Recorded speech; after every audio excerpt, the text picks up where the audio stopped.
This program is brought to you by Hungry Jack's and Bunnings Warehouse.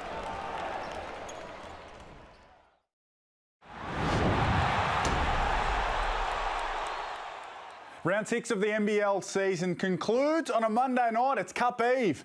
But all eyes will be at John Cain Arena. Melbourne United, who have had to wait all weekend to play their first game of round 6, hosting the Wildcats, who played Saturday night, got an important win.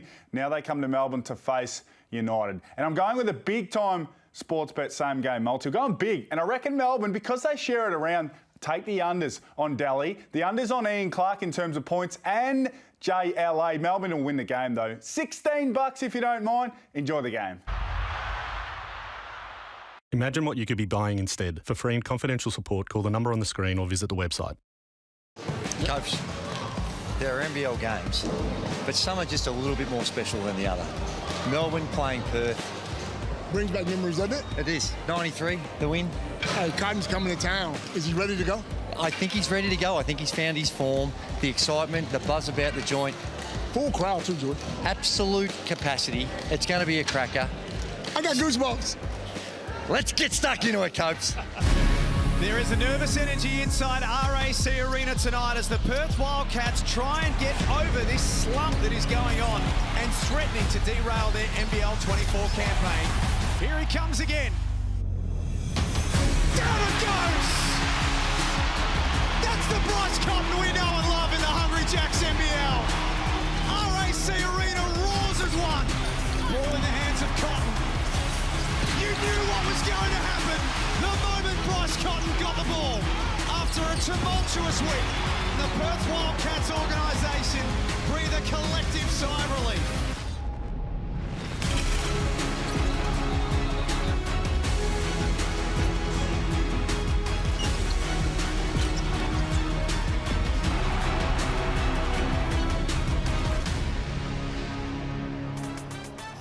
Hello and welcome to John Cain Arena, where Melbourne United set to play host to the Perth Wildcats. Melbourne United sit top of the table of the Mitsubishi NBL standings. The Perth Wildcats, well, Andrew Gaze, who stands next to me, the Red Army, they're fired up, they're angry, they wanted an answer. And on Saturday night, they got that with the Perth Wildcats taking down the Adelaide 36ers. But Melbourne United right now, Andrew, as we look at the Mitsubishi Motors standings, they are flying, 8-1.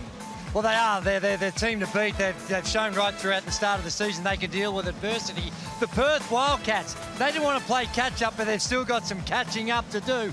And we went back to regular programming with Bryce Cotton a couple of days ago, so they're going to need him firing up as well, because we've seen when he's not at his very best, the Perth Wildcats have got some challenges. Well, there's Bryce Cotton on the side of the Wildcats, but on the side of United, we've known it since day dot. Chris Goulding. Now, when Daly went down, everyone said, Chris Goulding, he needs to step up, and he did just that. He's been unbelievable since Daly's been out of this lineup. My word, he has. And, you know, he's had his moments throughout the season, 1 of 9 against the Tassie Jack Jumpers.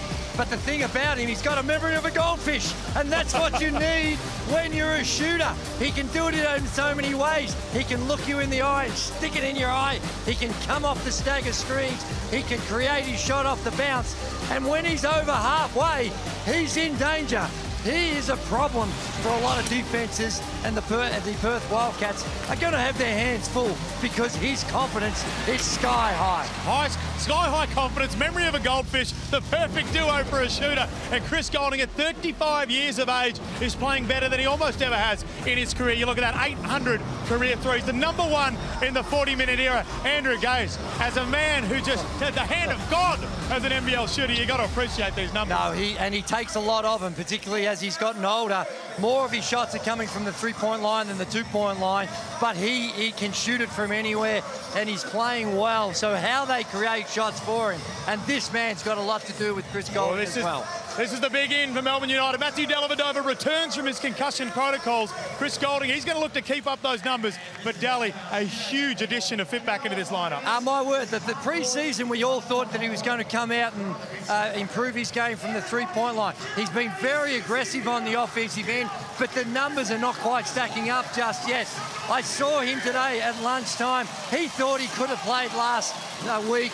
The doctors said, no, sir, you need a bit more of a spell. So he's coming back. He's itching to get out there. I don't think he's going to start tonight, but expect him to have a big impact on this one.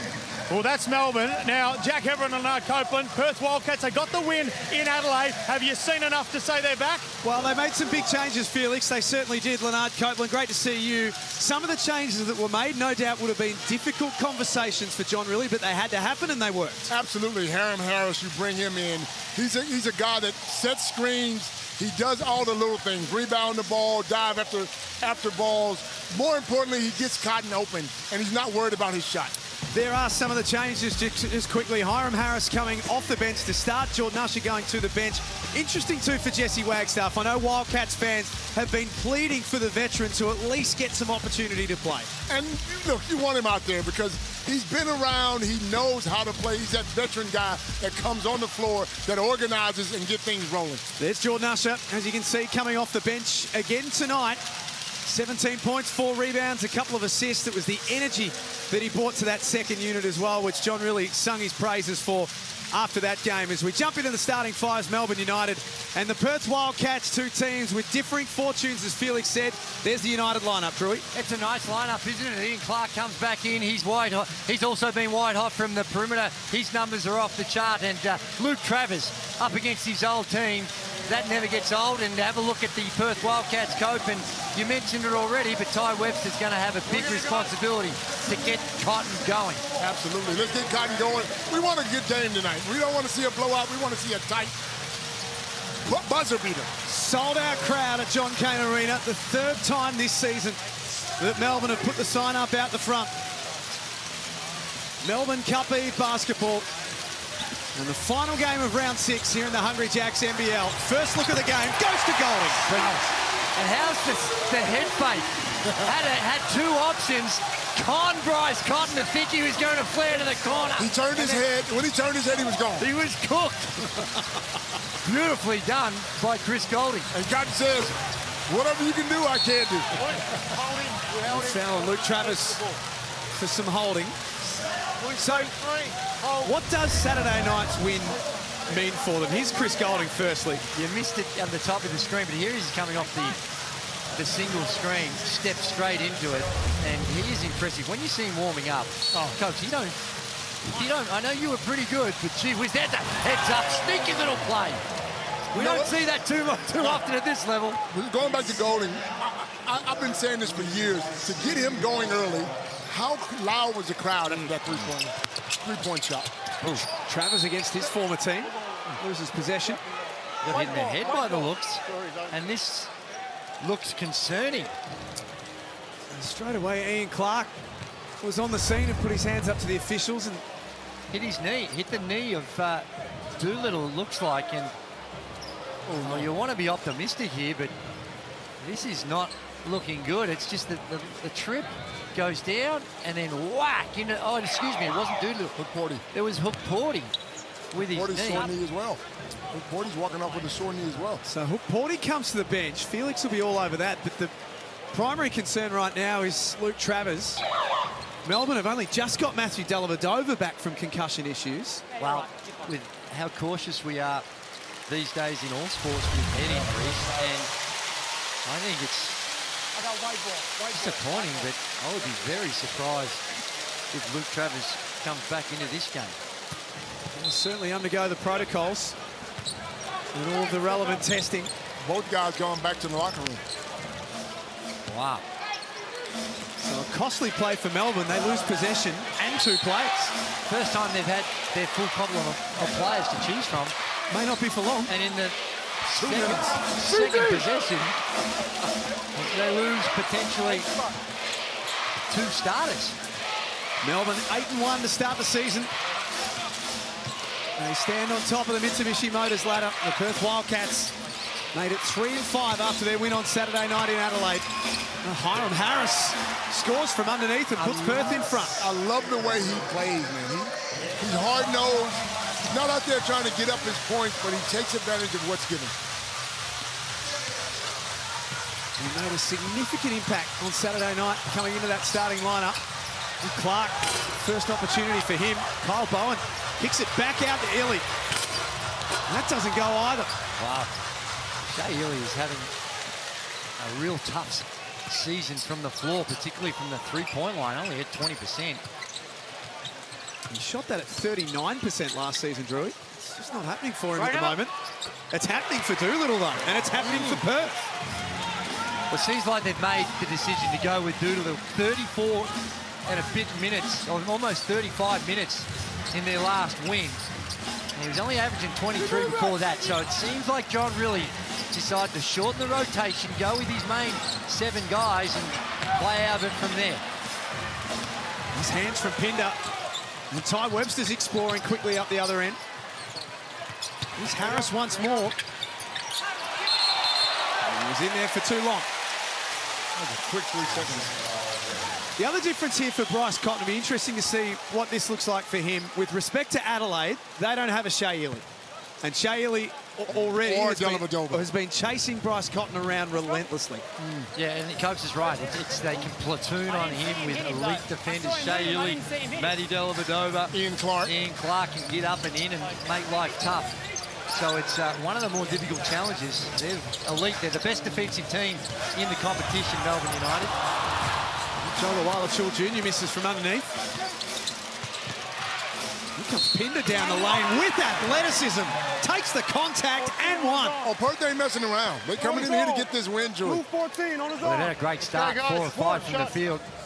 And this is a Melbourne United team that holds their opponents to, on average, to 39% from the field. That is outstanding. It's the best in the competition.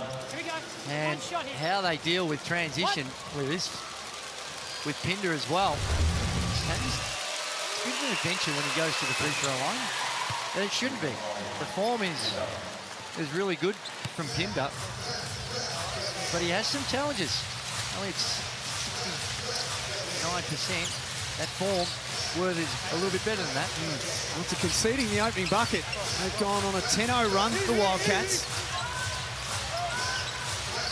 Late clock again for Melbourne. Perth is standing up defensively. Golding, catch and shoot against the buzzer. Oh, white ball. And a foul on the Wildcats Jr. as well. You're clearing him out. Guys straight. Perth have certainly started better. They have.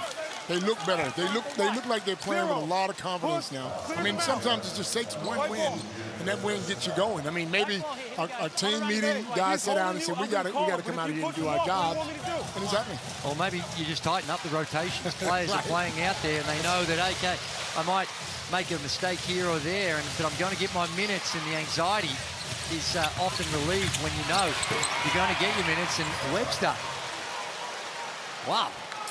Getting to the cup, easy. This is a 9-point lead for the visiting team, who are 0-3 on the road so far this season and have lost 8 of their last 9 away games. That will settle Melbourne via Ian Clark. And that's what you can't do. You can't go under a screen with Clark or Golding.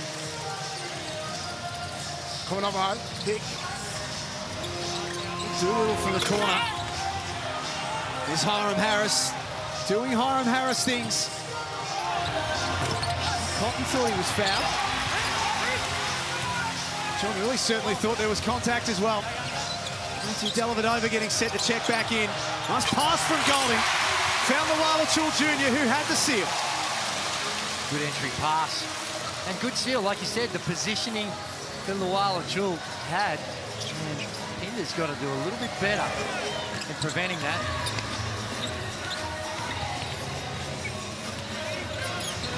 Doolittle over the top of Golding.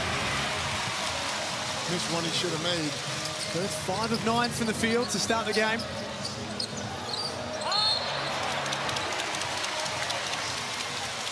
White bar. And a foul will be on Christian Doolittle. Here's a Harvey Norman replay.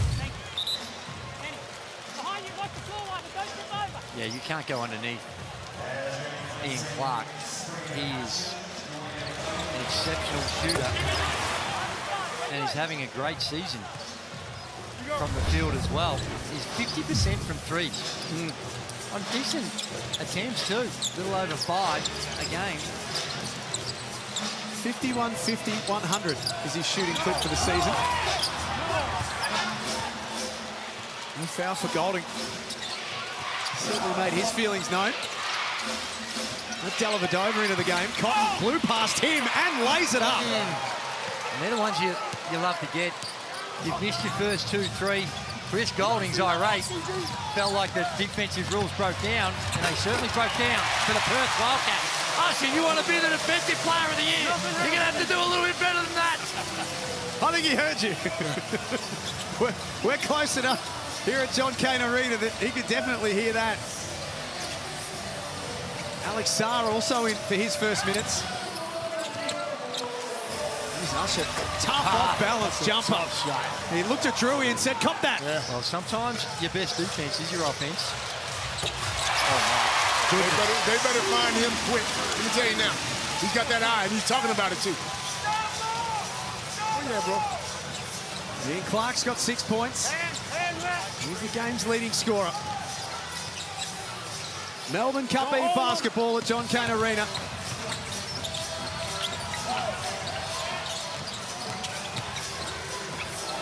A little clunky here for Perth. That's that defensive pressure from Melbourne. And Coach really is irate at that play, or the foul or non-foul. Clark again. Somebody better go get this guy. Oh, my. This is outrageous. Scores tied at 16. John really is absolutely irate at halfway.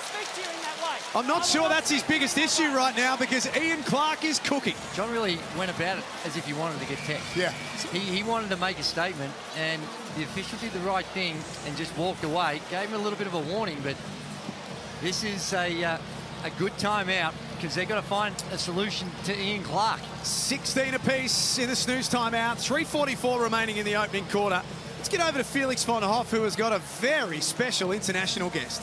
I'll tell you what, Jack Heron, we've had some big guests in the Pump by Reebok seats, but probably the biggest and most physically intimidating, I may add, ex-NFL superstar Todd Gurley. Mate, welcome. How are you enjoying the NBL so far? I'm doing good, man. It's a great environment. I love the environment, the pregame show, everything is going good. Ian Clark's going crazy right now, so I love it. That's it. Got to give love to the Americans. Now, this isn't the first time you've been over here, and I hear you got more plans to come back. What are we doing as Australians that keeps bringing you back? So I'm over here on the behalf of the NFL. We have the NFL, Australian and New Zealand flag football championships out there in Gold Coast and Auckland. So out here exploring the land down under and just enjoying it, you know, out here on work and holiday. So my first time in Melbourne, I'm excited, and it's been great.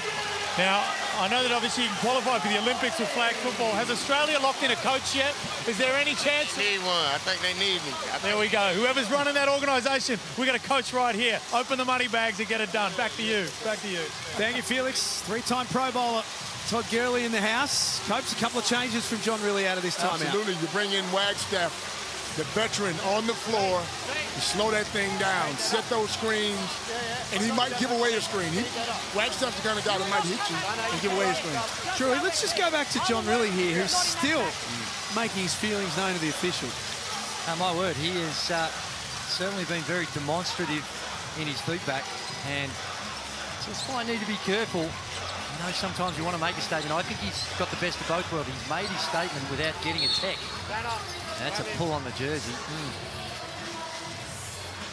But you know, sometimes I'll say this in respect to sometimes you can be a coach and push really hard, and those referees will give you a call or two just to calm you down a little bit.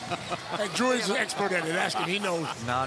He's just a nice guy over here. Well, there's different ways in which you can go about it, and I'm not sure that's the best way to endear yourself to the officials. Cotton on the move. First to Wagstaff, blocked. The long levers of Tanner Krebs. It's good defense. Keeps his man in front, slides his feet, and then uses his size. Do the replay there, fake the handoff, and shuffled his feet. Well done to Krebs. Younger legs. Oh. That's a flop. That'll be a flop warning. Perth take the lead back. Dellavedova, who we haven't seen for the last 4 games with concussion issues. He wants to play muscle ball here. Golding over the top of Wagstaff. Well, this has just been lights out shooting by Melbourne United. 5 of 9 from the field. They had a couple that were gimmies, relative gimmies for Clark, but that was a tough one. Oh! There's a foul call this time on Kyle Bowen. Look around, I see a lot of ex-coaches sitting in the stands. Gordon's here, Joey Wright's here. Wow. Well, Brian Gordon, he's been in a number of venues, and what a great opportunity for him to get around to see the NBL talent as he prepares for Paris next year. The big question I have, Drew, is everywhere we've seen him, as Doolittle makes the first, he's got a bum bag. What do you think would be in that bum bag? I'm all for the bum bag. What's in the bum bag? We want to know. Phone. It's maybe a little moisturiser. You know, tea bags, because you never know when you want to have a sip of tea. That's what Drew would have in his bum bag. That is an Andrew Gaze answer if I've ever heard one. We haven't seen Luke Travis or Ariel Hook-Porty as yet, Felix. Have we got an update from Melbourne United? Yeah, we've just got an update now. So Travers will not return. Obviously, the concussion looked pretty bad there. Ariel Hook-Porty will look to return. So 1 for 2 there, but hopefully Travers is okay. Didn't look too good. No, he didn't. Good news for Luke Travis.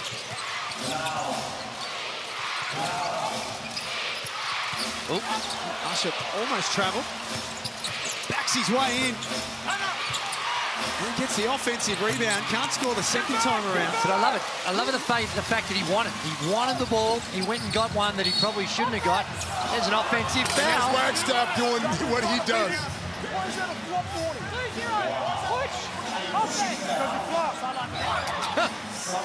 That's Wagstaff doing. Steve Biggerman said, why was that a flop on him? Got the appropriate response, because he flopped. This is not the flop we're talking about. Oh, that's one of those 50-50 ones, isn't it? Yeah. Off the ball. You're right, that's what Wagstaff does. That's what he has to be. He's got to be annoying. And that's why he needs more time. That's why you put him on the floor, especially with this group. Undersized, making the opponent feel really uncomfortable out there. That's 2 fouls on Joe Luala-Chul Jr. now, and 2 fouls on Kyle Bowen. So with Ariel Hook-Porty still yet to return, the big man depth is starting to be tested a little. Luala-Chul Jr. still out there. Here's Alex Sarr. A Dellavedova long rebound. Luala-Chul Jr. runs the floor. Sarr went up with him. Foul. Points will count, 1 to come. That's tough. No momentum, flat-footed, and you've got a athlete right up against you in Sarr and John Luala-Chul.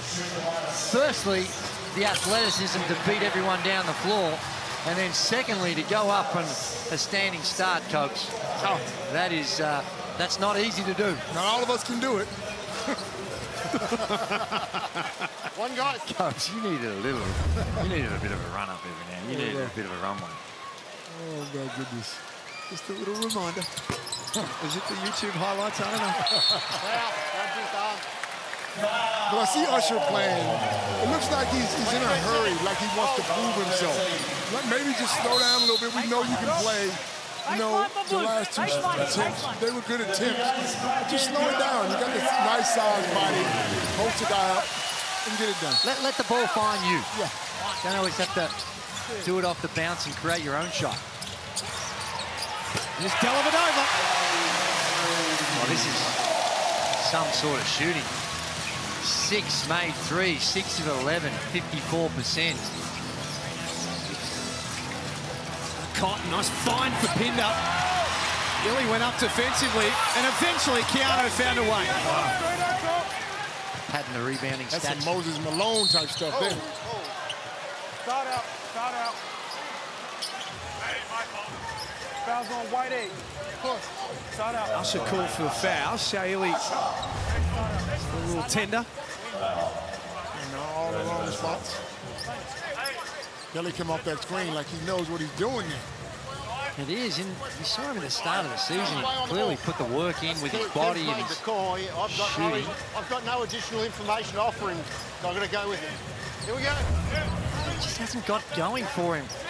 Only 23% from the three-point line, 34% overall. He is a lot better than that.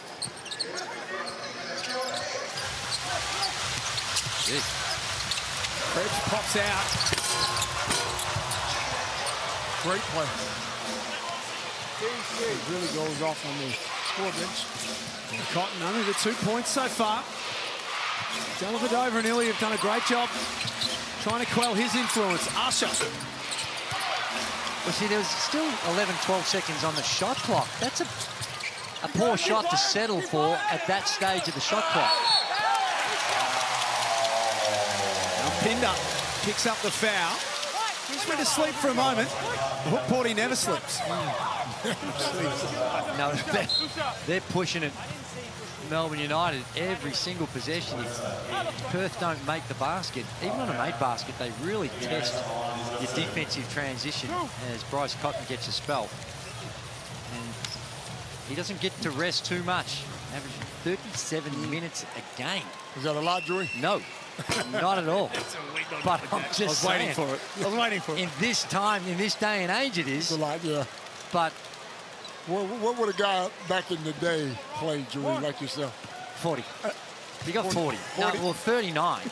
No, back in our day. Oh, 48-minute game? Yeah. 47. There was a Rob Rose, Derek Rucker. Back in his day, he's not coming out of the game. But it is, in fairness, a lot more athletic these days. United by 3. Shot clock down to 8 for the Wildcats.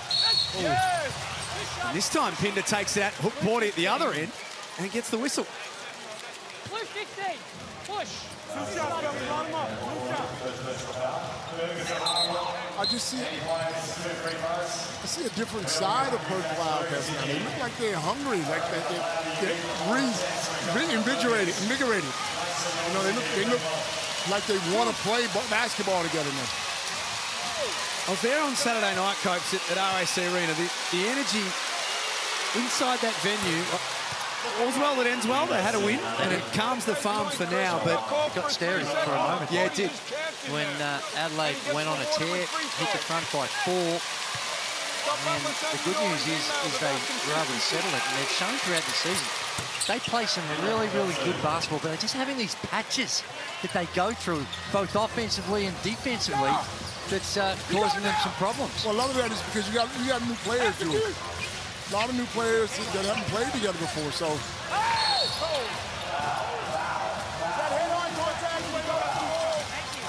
Jordan Usher's going to find it hard to argue that one. And he picks up his second foul.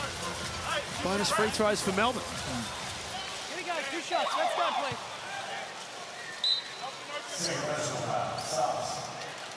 Usher picks up his second. So he has a rest on the sidelines.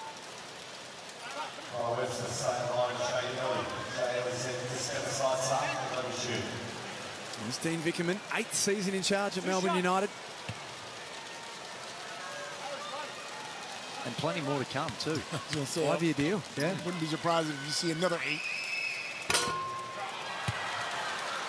I'm surprised Shea Ely is not shooting. Look at Ty Webster getting in the ear of Shea Ely. Shea was Tiwi teammates. Much a different player in the World Championships, though, wasn't he? Was it? Yeah, it was. He was leading, one of the leaders, if not the leader, in assists for the entire tournament, and shooting the ball really well. Now Harris against the clock, trying to take it coast to coast. Melbourne United take a 2-point lead into quarter time at a sold-out John Cain Arena. Melbourne Cup Eve basketball. It's 26-24. Stay with us. You're watching the Hungry Jacks NBL.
Great to have you with us for Monday Night Hoops at John Cain Arena in Melbourne. United leading 26-24 at quarter time, but there was a stack of Mitsubishi Motors threes raining from the Melbourne end in the opening quarter. They shot 6 of 12.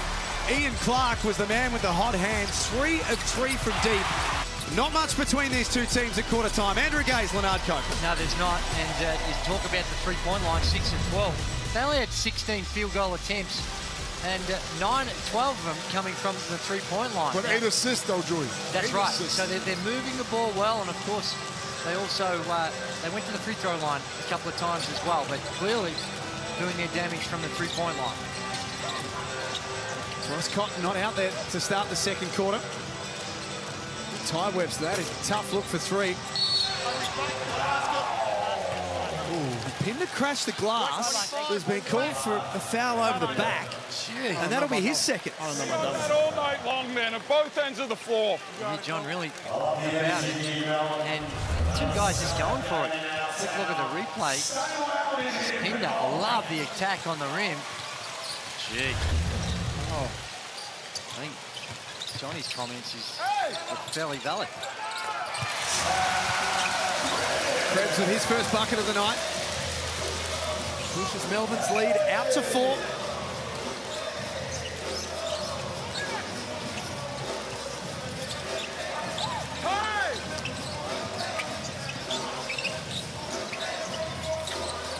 Pinder trying to back down on Hook Porty. That pass goes astray. And a turnover Perth. The action wasn't bad. You get it in the low post. You got the weak side slashing to the basket. The pass was just a little too hot. Not a lot, but just... They did a good job in the first quarter taking care of the ball. They only had 1 turnover in that first quarter, so... They have had some struggles, Perth, statistically. Turnovers is something they haven't had to worry about. They're the cleanest team in the competition. They only average 11 turnovers a game, Coach. And look, that goes a long way. I'm telling you, you need to fix a couple of little things like they did on Friday when they brought in Harem. Golden was wide open. 2 of 5 to start his night.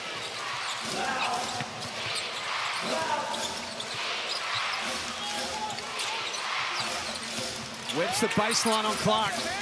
Back out for Pinder, who's got this in his game. Not that time. There's a hustle from Shea Ely. Pinder dives on the loose ball. That's just a really good decision as well. Shea Ely was guarding Bryce Cotton, and he saw Pinder, and a lot of players would just run thinking, I've got to close out, but just conceded it, and then the hustle on the floor. Oh, there's a kick to the head. Pinder cocked an inadvertent kick to the head. And what determines marginal contact and not marginal contact? Okay. What's up? Was that accidental from his own teammate there, Ty Webster? We've already seen... Oh, no, this Shea Ely. Just the boot. Left boot to the head, like he had the mask on. And I'm going to call this right now. I'm saying Riley's under the tech in the next 5 minutes. Or after. It's coming. Feels like he wants one. Yeah, he's looking for one. This Hook Porty back into the game with that leg heavily bandaged after an awkward collision with Luke Travers, which has seen his night come to an end.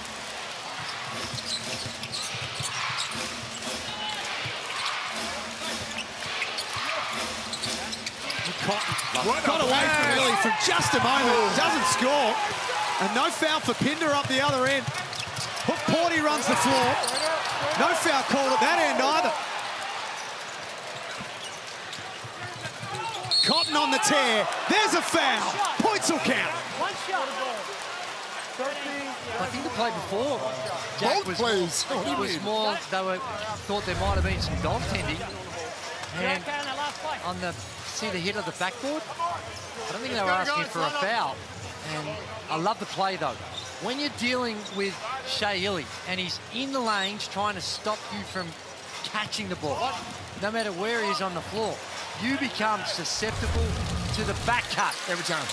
And what Hiram Harris did there was timed it beautifully and didn't get the reward, but that type of action to me, don't have that coming from just a random play. Gets that into your game with some structure. So you go back to that? But if it's got to be structured. You can't just hope it's going to happen. Have that in your repertoire. Okay, they're denying Bryce. Well, let's see if we can burn them on the back cut. Krebs pounces on that loose ball. Illy, hard foul at the other end. And now Dean Vickerman all up in the face of the officials. Well, someone's going to get a techie, surely. It's almost like Dean's seen Well, you haven't John. done it so far. Head contacts have happened. It seems like Dean's felt that John's going off, and I've seen him looking at Drilly. And it's almost like, well, if that's, I don't want him having the upper hand, influencing the officials. So I'll see you, and I'll raise you a little. Fouls on white, 0. Hit. 2 shots. At the end of the day, somebody's got to get a technical foul. Team's complaining because he thought it was a head hit that's excessive. And you can understand why he's emotional, because he's just lost. That's the third knock to the head that was had. I wanted to check with the head after shooting. Who's not excessive contact. The only thing it could have been is a breakaway foul. As soon as he says he's in act for shooting, it takes that away. So when you drop an arm on someone's head, I didn't see what's no arm excessive? Because you're asking the question, I'll ask the replay centre to look at it. Oh, they haven't looked at it yet? All right. No, if I haven't asked, we didn't ask him. He's in act for shooting. He didn't look at it. Keep working, you do the same. Let's go. There is a lot of feeling in this game right now. It's one of those throwaway lines in sport, but when it comes to Melbourne and Perth, it's so true, Coates. It almost doesn't matter where these two are on the ladder when they play. Years and years we've had this rivalry, and it goes way back. Doolittle had to wait for that to arrive. Wagstaff's open. Kyle Bowen controls that rebound. Luala Jr., Dellavedova, Cameron, Bowen, Golding out there for Melbourne. Webster, Doolittle, Cotton, Wagstaff and Pinder for the visitors. Dellavedova. That is nothing but fresh Victorian air. If I'm Perth, I'm living with that all day long. Pinder checks out, Star comes in, and this is another thing we saw in the game against the Adelaide.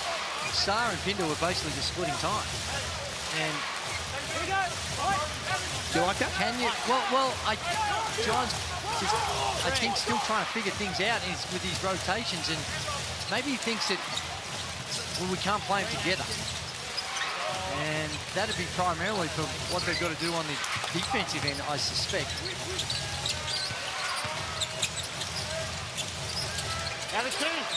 Shot clock at 5 for Ty Webster. Put himself in deep. That's a tough finish off the glass. Tough finish. They're going to need some others to come along for the ride.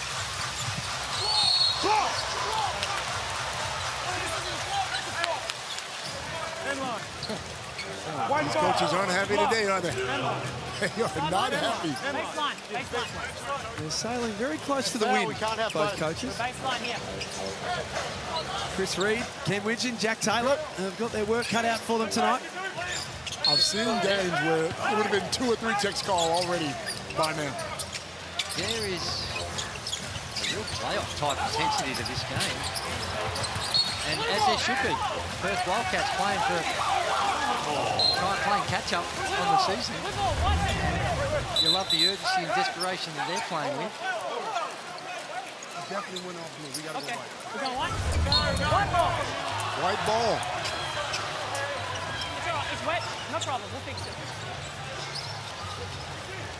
Here we go. You can see Perth's record on the bottom of your screen there. 3 wins and 5 losses. Their win on Saturday night broke a 4-game losing streak.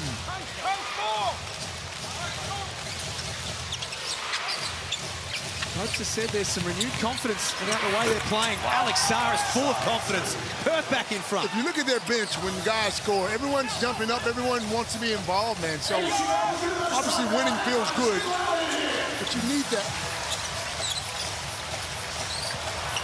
Wildcats Jr. with his feet set. They left him wide open and he hurt them. They did. That looked like it was the strategy. Usher really just stunning at him and daring him to shoot it. And I'm not sure if you do that. I think you've got to be a little tighter on Joe Luala-Chul from the three-point line. He's first made 3 of the season for JLA. Cotton short.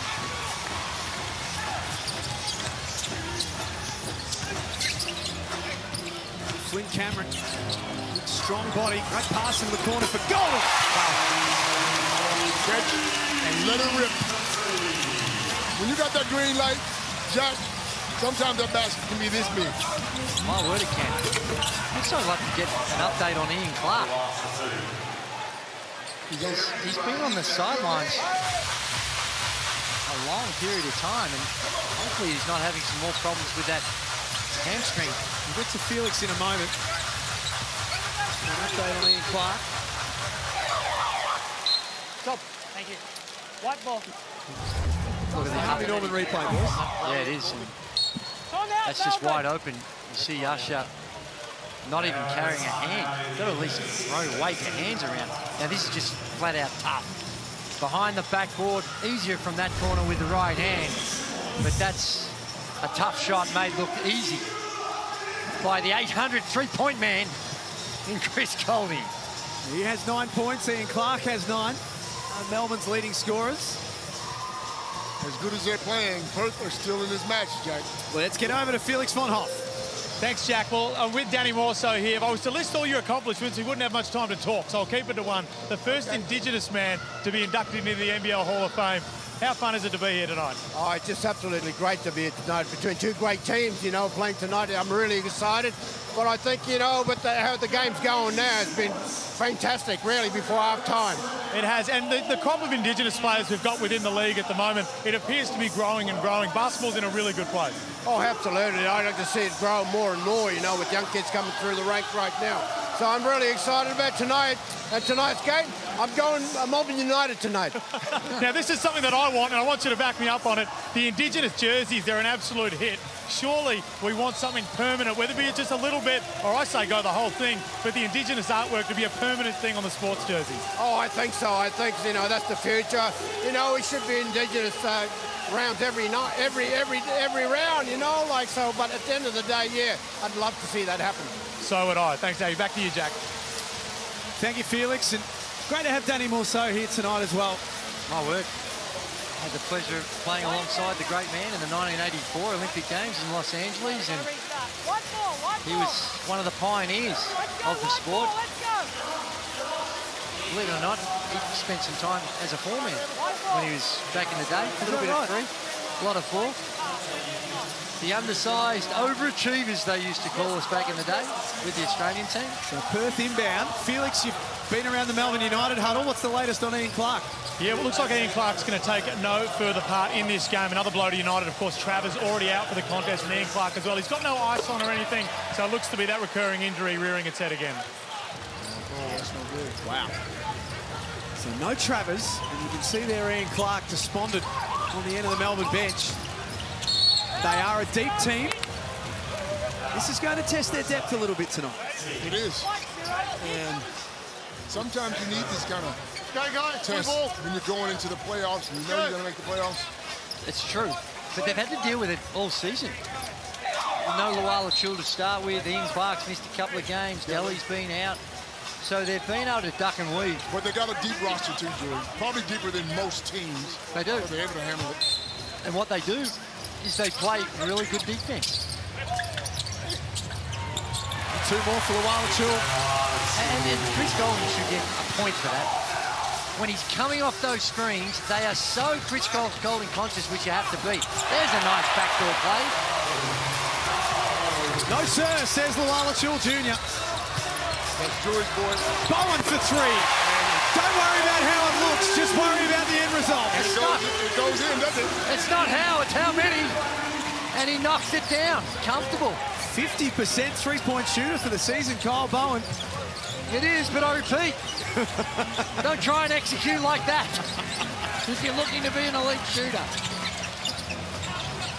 And Saar loses possession. Melbourne enjoying a little purple patch here.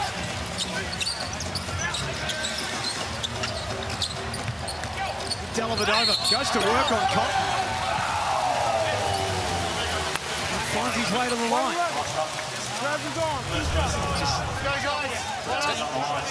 Nice backdoor cut, but when you've got a rim protector, Wildcats throws that out. There's Bowen, and the rotation on the ball and the follow-through is really good. He just moves that hand away. He shoots it from his right ear rather than getting it in front.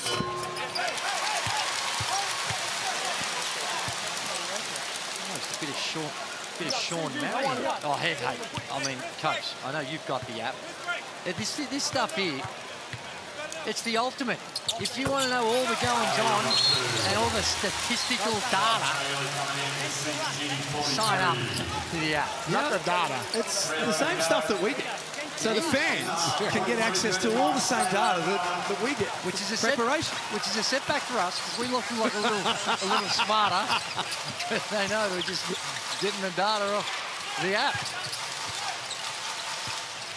13-4 run here for Melbourne. Rebound! That look for Corey Webster doesn't count. Keep coming! These last 2.5 minutes are very important for the Perth Wildcats. You want to stay close. Well short on that three. 1 and 3 for the night from outside. A very different Perth lineup on the floor, and that's a travel. It is, and you're spot on, Coach. It's just, you get a sense that it's getting away from him.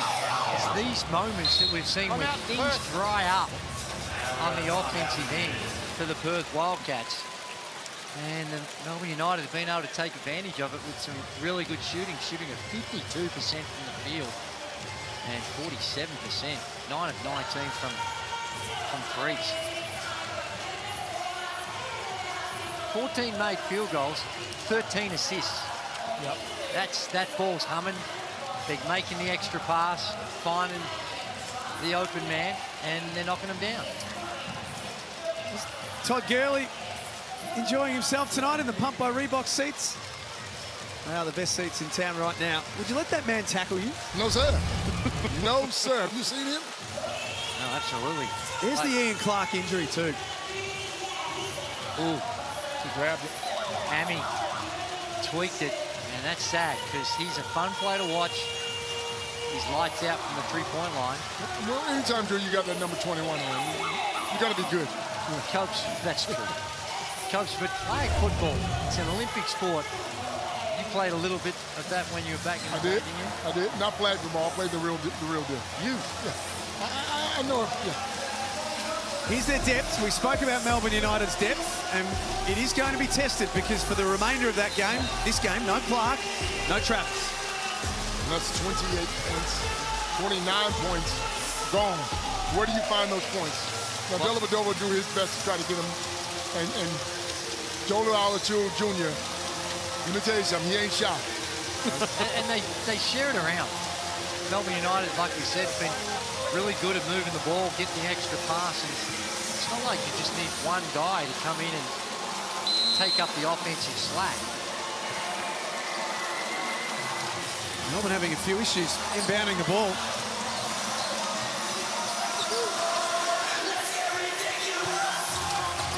Settle in offensively. Bowen left wide open. That rims out. O-board for Wildcats.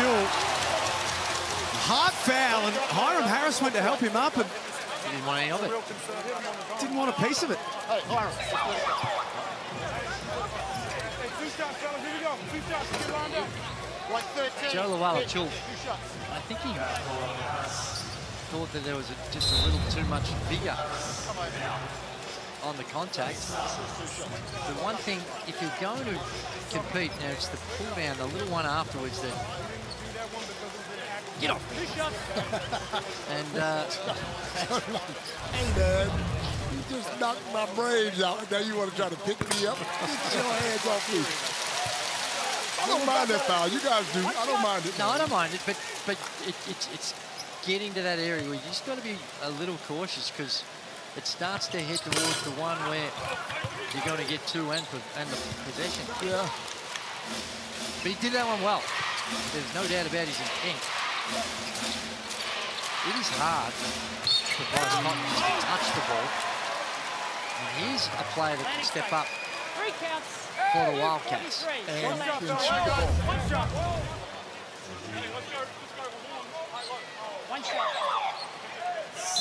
Michael Harris, who has averaged the best part of 12 minutes a game, but hasn't quite been able to get his shot going. That'll do his confidence the world of good. There's another one that hasn't settled on a set rotation. He's in and out, and that can be hard for a shooter. He does it well. He doesn't seem to play with a lot of conscience when he comes to his shot, which is a good thing if you're a shooter. Hey, don't go to slick on him and you get to the rim either.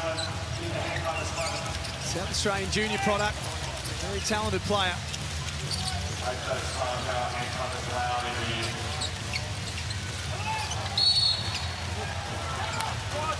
Webster and Wildcats Jr. wrestle off the ball.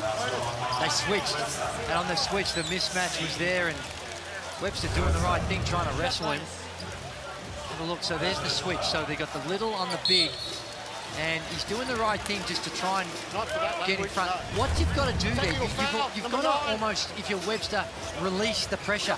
Step away to get around, because if you're going to allow the Wildcats that contact, you're going to find some problems. Why is Chris shooting there? Don't swear at me like that. It's a technical foul. Oh, right. And Corey Webster. Corey. Two shots, fellas. Corey. Cole, you've come all the way out here. You're still complaining and you're swearing. Audibly. I heard it from there to here. Now, here's something we haven't seen much of this season. David Aquera, former Melbourne United player, only playing his third game of the season. Just hasn't been in the rotation at all for John Rillie. No, he hasn't. He's familiar with this stadium, and he played well for Melbourne United when he was out there. And that was not the expectation. When he went to Perth, I thought that they were recruiting him as a high rotation guy. Now, they might have well been doing it, and maybe they've had a closer look at him and think he just needs a little bit more time to develop. But going to get an opportunity here. Great size, good athlete. Bryce Cotton gets whacked. Spent 2 years with Melbourne United. Doolittle from the elbow. Important bucket as we head towards halftime. Really, they need this. We need to get a stop here and another score. They need to do more to get Bryce Cotton some touches. He's running down. It's just Shea Illy's virtually face guarding him the whole time. White 35, hold, grabs your shoulder. So it's on Aquera. Melbourne will be shooting free throws 15 and 16 of the first half. Let's have a look at Aquera. Yeah, you can't do that. You can't do that. He got nervous and held on for too long. Dean Vickerman calls a snooze timeout. 5-point lead. We caught up with Matthew Dellavedova pre-game in his return tonight for Melbourne United. Della, your first game back after the concussion. How are you feeling? Feeling good. Looking forward to getting back out there. Is this going to be you at 100% fitness, or are you still going to have to work your way back in? No, I'm 100%. Yeah, no minute restriction. Trained all week. Had 8 days in between games, so all good to go. This will be the first time for United. You've got your full complement of the roster. How's that going to be? We're looking forward to it. I mean, we've got a really deep team. That's the strength of this team, and it'll be fun to have everybody out there. That was pre-game when he said it'll be great to have everyone out there tonight. That lasted about 2.5 minutes before Luke Travers' night was over. I think it's more like 50 seconds. It was quick, second play, and it was it's a setback, and it's disappointing. But what would give them great confidence, as we mentioned, is their ability to ride the bumps. And Perth Wildcats, they're playing a lot of 5-out. It's read and react. They get into their dribble handoff action. And it's good when everything's flowing, but what's happened is they've been able to take Bryce Cotton out of the game. And they're wearing him down too. The work that Bryce Cotton's got to do just to catch it. He's 3 of 7 from the field. And that's one of the reasons why they got to harrow him out there, and they got to wax up out there to set those screens. There's Jack Riewoldt, clearly enjoying retirement as he tucks into a bit of the product here at John Cain Arena. Oh, word. No more counting calories. Having a run 15 Ks every weekend. Dave Anderson also. A couple of champions of their codes, Dave Anderson and Jack Riewoldt.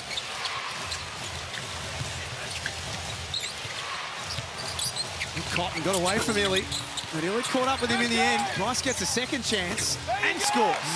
He needs touches. You know, he'll come out and get a shot every 2 or 3 minutes. He's not in rhythm. Get him a couple of shots in a row, and then that's when he gets going.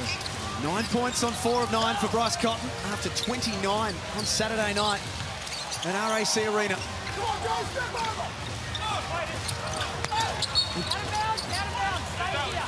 Cotton came up with a steal, but was out of play. The rotation's really good when they're switching and they get their mismatch. The rotation coming from the weak side, that time was Bryce Cotton. He's doing a good job, helping out. 3 on the clock for Illy. Backs in Dellavedova.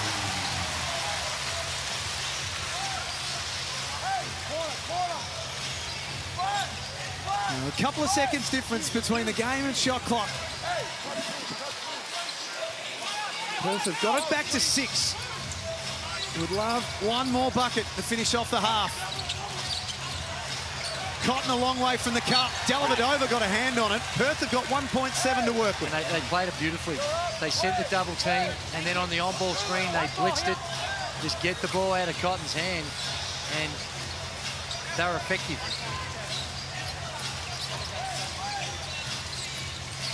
Quick catch and shoot for Doolittle. It counts. Nice. Christian Doolittle at the halftime buzzer. Great shot. By any means necessary, the Wildcats trail by 3. Well, they've hung in there. They've been up against a white-hot Melbourne United from the field, and they've been able to maintain it on the offensive end.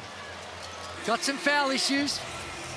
Both teams got some issues with their rotations, with player availability, but the Wildcats showing a lot of grit and determination. Let's get over to Felix. I'm here with Joe Luala-Chul, mate. A great first half, but the Wildcats just won't go away. Yeah, I mean, it's NBL. It's not easy. We never expect them to go away. You've got two players that have gone down there, and Travers and Ian Clark. Who's going to have to step up in the second half? The whole team. We're pretty side depth, so it's time for it to show. Nice. Looking good out there, mate. Back to you. Melbourne lead 49-46 at halftime. Even Felix couldn't get Joe Luala-Chul to talk. Joe Luala-Chul handled that well. Halftime show is coming up next.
For me to make it up here in the NBL and growing up in the Kimberleys, you know, I feel very proud of myself and where I come from.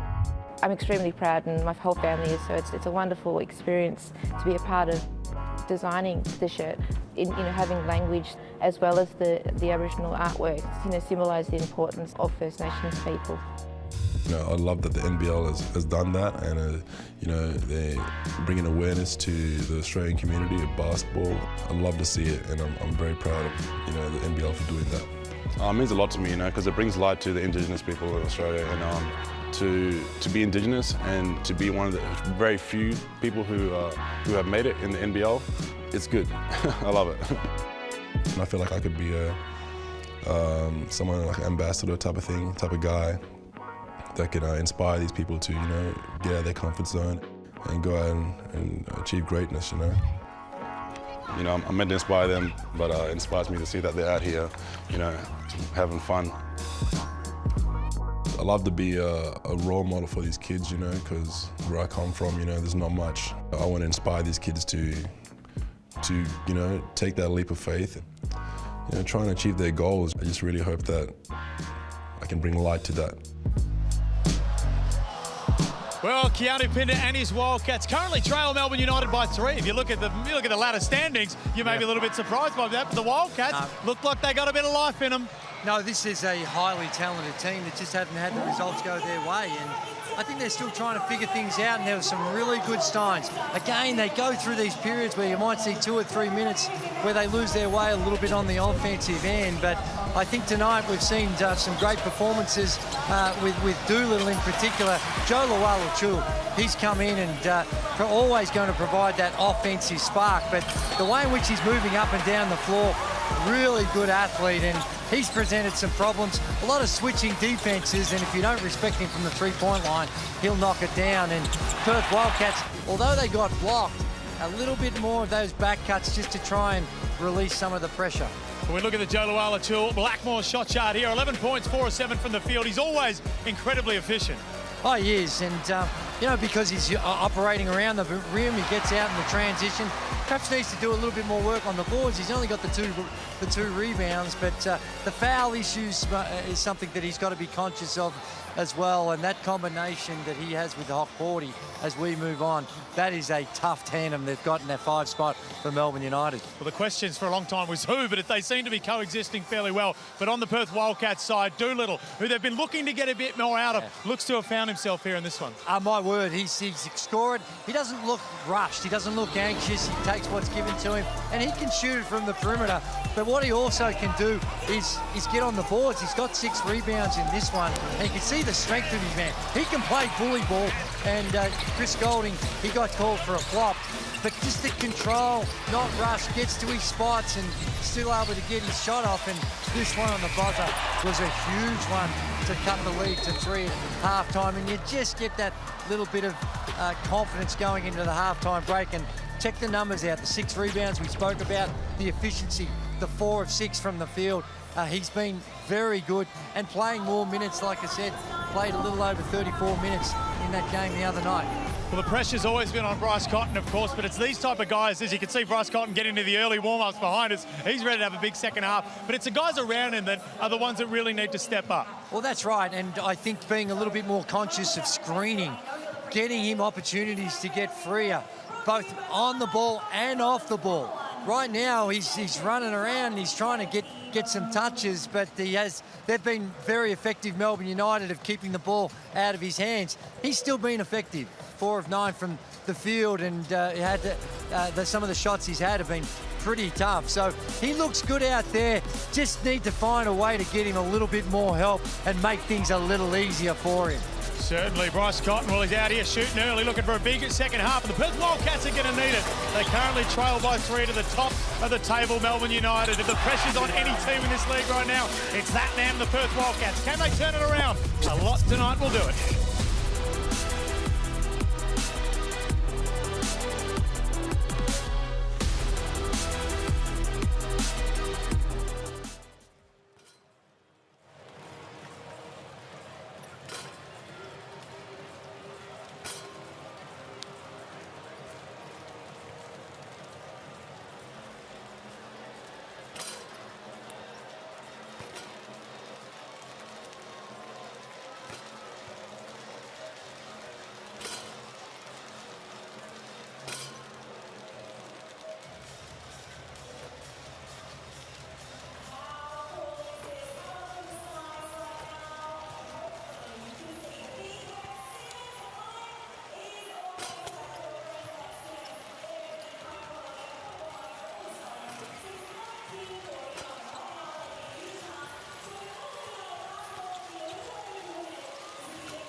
So I'm Tiffany Hunter and I'm a Taungurung woman from the east of Victoria.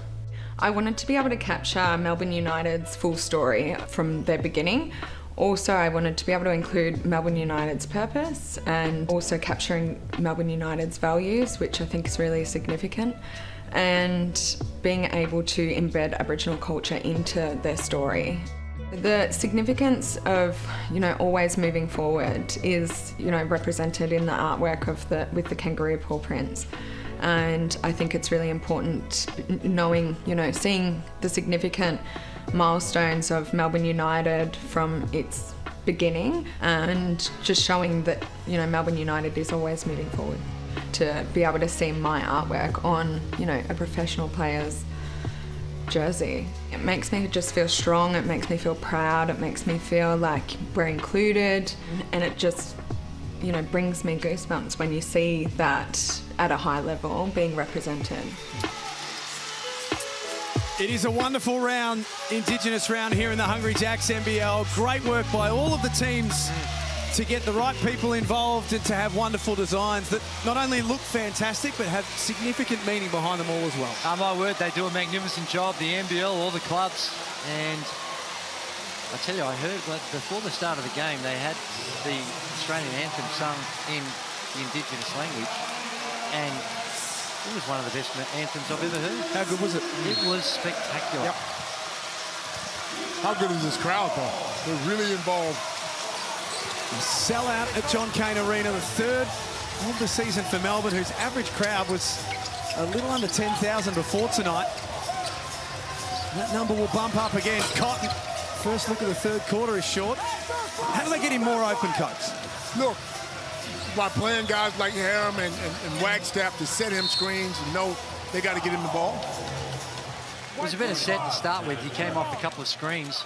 But even then, you just feel like he's rushing his shots because he knows that it's going to be so hard to get it back. This has been a really, really physical first half, and there's been a lot of conversations about how some of the games have been officiated, and it does feel like they're letting things play a little bit more in this one than we've seen in the past. Christian Doolittle, Perth's leading scorer with 12. Wildcats Jr. has 11 for Melbourne United. Keanu Pinder showing his range. We got a top ball game here.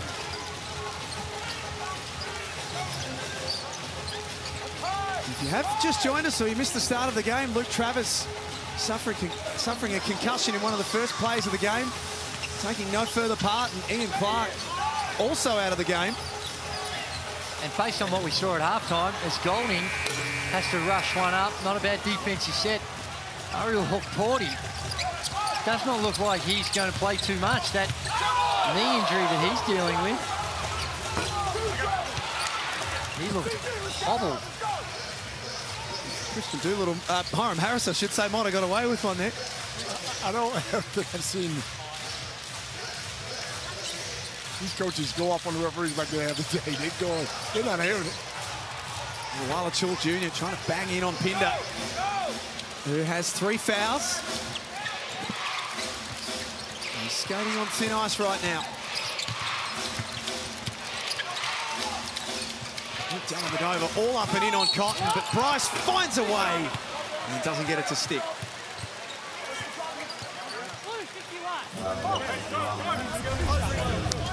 This is Bryce Cotton, recognised the moment, goes past. And you can't really see it from that angle, but he does a great job of seeing Shea Ely out of position and just uses his body to get into Shea Ely to make sure that he gets to the line. You gotta have a new respect, a different respect for a guy like Bryce Cotton, because the amount of times he gets hit, going through screens, coming off screens, and he plays defense. Well, that's right. I was about to say the same thing. He's chasing Chris Golding around the other end, and that is one of the more tougher assignments you'll have because of the way in which Chris can shoot it from anywhere. Let's get over to Felix von Hoff. Yeah, look, Ariel Porty hasn't actually taken a seat since he came out from the locker room. He's been going back and forth on the bike, and he's certainly looking very proppy, so I'll go as far as to say I'd be surprised if he went back out there. When he did come back on, It's a great pickup, Felix. He did look very ginger. Dellavedova ties it up. So no Travers, no Clark, and potentially no Ariel Hook-Porty.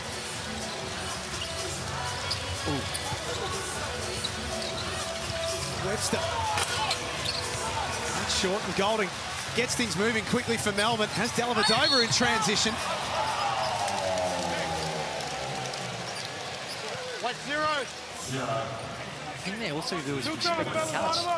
Bryce Cotton had a little, it was a shuffle cut action, and it's a tough pass, but they're the ones when you're getting guarded so tightly. You want it. You're only open for a count, but if you're coordinating with the pass and the passer gets the ball above their head, and you know, hey, I'm a feeder in this circumstance, and I'm looking for Bryce.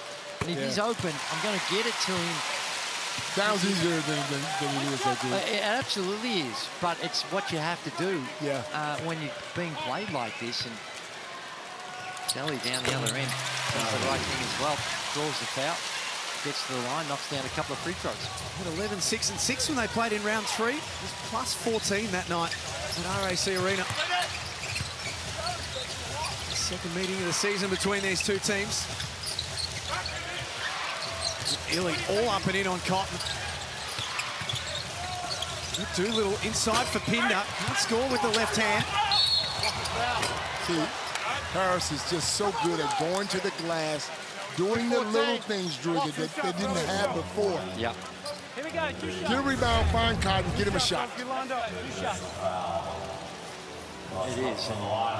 You got to have guys like that, man. He is, for the old timers out there, he's a modern version of Warwick Giddy. Stephen Hoare, those guys. Yeah. They just have the ability to be in the right place at the right time. And not worried about their shot, and not worried about the glory. Just do the hard yards. United fans got excited for a second there. They thought Burgers might have been on the cards, but very rarely does King Cotton miss two. Are they delirious or what? That's Bryce Cotton. Come on. I think he didn't he give Burgers up earlier this season? Once, yeah. Come on, KP! Shooting at free throws at 85% on the season. Wow. That's too deep. Snakes his way to the basket. Shea Illy want to work his way into the game. Has got a big job defensively. He knocks over Hiram Harris there. Push, 51, push. Sideline.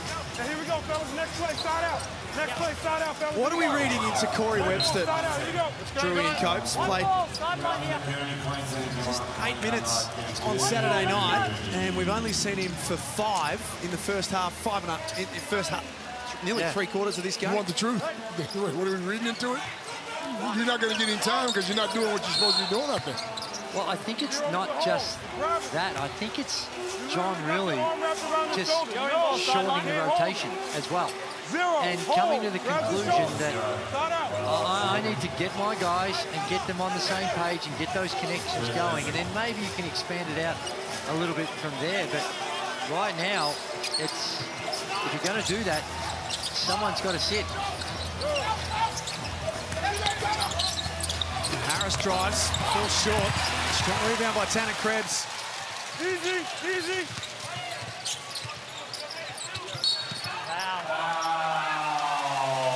Harris picks up a cheap one. That'll be his third. So it's 3 for Harris, 3 for Ty Webster, 3 for Keanu Pinder. Creates a little juggling act here for John Riley. Wagstaff and Usher comes in. Here we go. 1, 2. Doolittle, Usher, Cotton, Wagstaff, Pinder out there for Perth. Dellavedova. And 1 play. And another foul.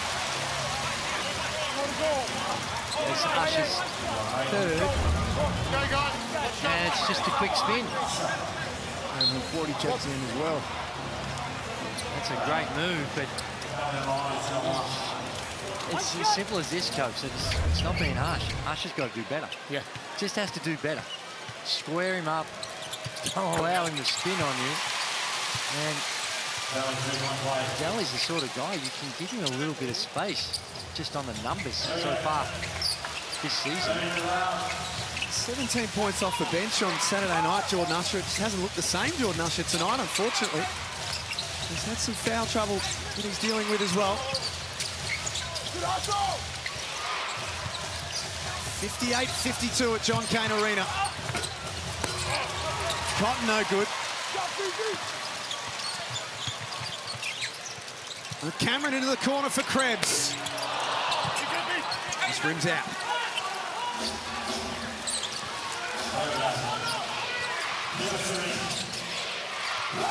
Wagstaff pick and pop. That's nice from the veteran. That's what he can do, stretch that floor. Wildcats fans have been pleading for Jesse, not necessarily to get 30 a game, but just to not get DMPs. He shows what he's capable of still at 37 years of age. It is. Have a look at the Harvey Norman replay. And it's the pick and pop. The switch comes late. And Jesse wide open. And if you're going to hard show and either help and recover, you've got to put more ball pressure on when you've got someone that can pop it and knock down the three. Alex Sarchek's back in, the next star. Immediate impact. Scores tied at 58. Both times they doubled Cotton coming off that screen.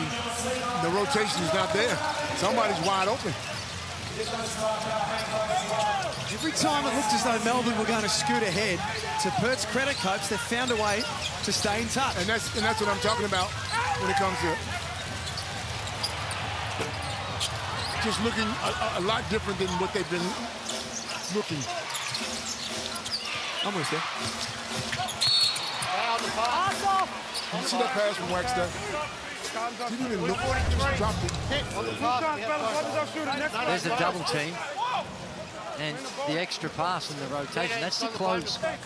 That's a very short closeout. You've got to go out and Saar. He's shown this season that if he's that wide open with his big set, he can knock those down. I'm not sure Porty's 100% out there. I mean, I'm 100%. He's not.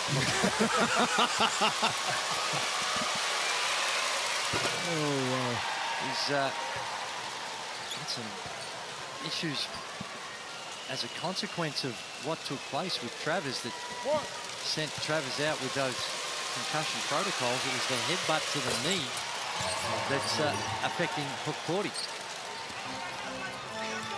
It's been a good quarter for Perth so far.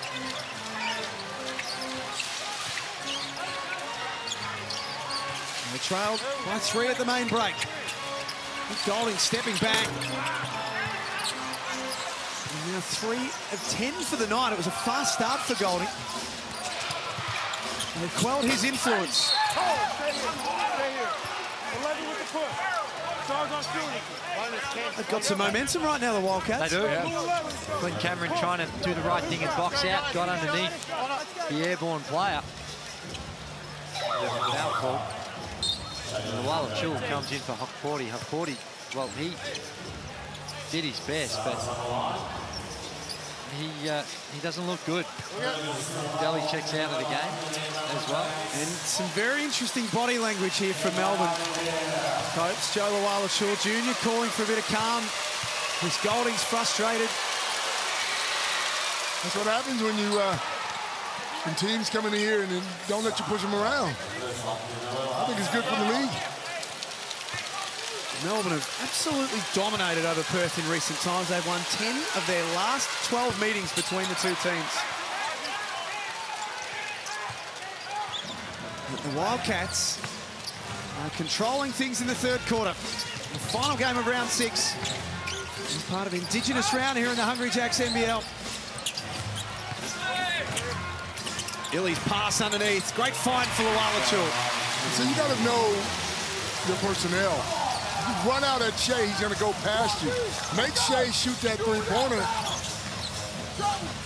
from outside because he's definitely not shooting great this year. Cotton trying to get open. Now the double comes. They get the ball out of his hands with 4 on the shot clock. Wagstaff Tough. Tough. Really tough. That's tough.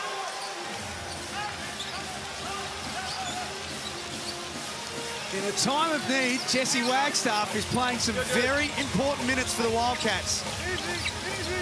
+8 for the night. And it's Perth by 3.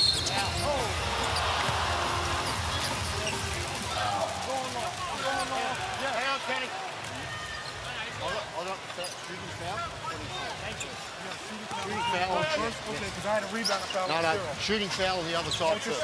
Okay. White 24. Hit on the shot. He's going to be foul on the rebound as well, but the first one takes the priority. It's going to be 2 free throws. Look at the replay. There's the drive.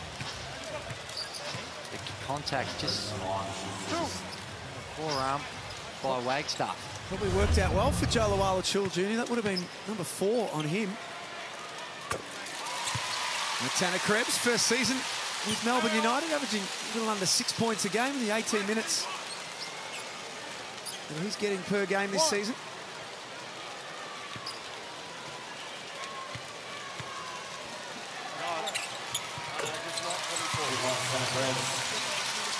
And cuts the Melbourne deficit back to 1. 3 minutes remaining in the third quarter.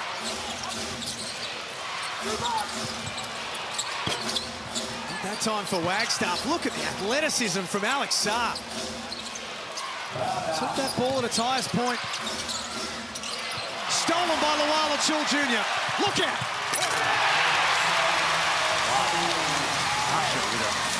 Poor decision. Sarr was pointing at where he wanted the ball to go when he just tried to get into Sarr. And vintage Cotton at the other end. Right back on track. Tell you what, though, Wagstaff being in this game makes a huge difference. I don't care what you say. Well, he's a guy that's prepared to make the extra pass, set the screen. So it's just one less guy on the board chasing their shots. And that's good in transition, but just a really bad pass. Not having a good night, Jordan Usher.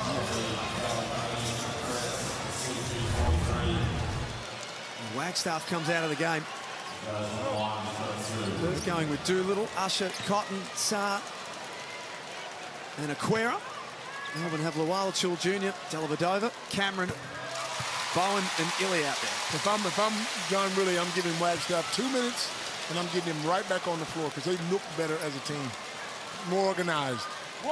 You can't leave Wagstaff wide open either. He'll take the shot. Even though he missed that last one, it's the right shot to take. No, spot on. He's having a good one this evening. No doubt about that.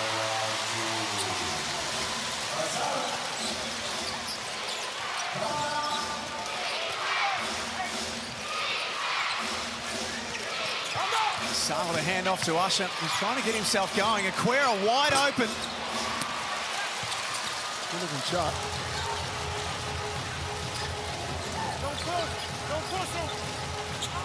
Luala-Chul Jr. back in on his former teammate. Might have done this a time or two at training. Kyle Bowen with the offensive scrap, and Sarr says no. No, sir.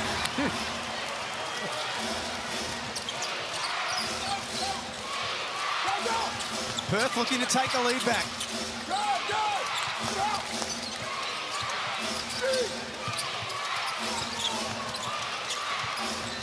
Usher back to Doolittle from the elbow. It's tense. It is. It is. We've got a beauty going on here. Doolittle stole that away. Sarr in the open floor, gliding down.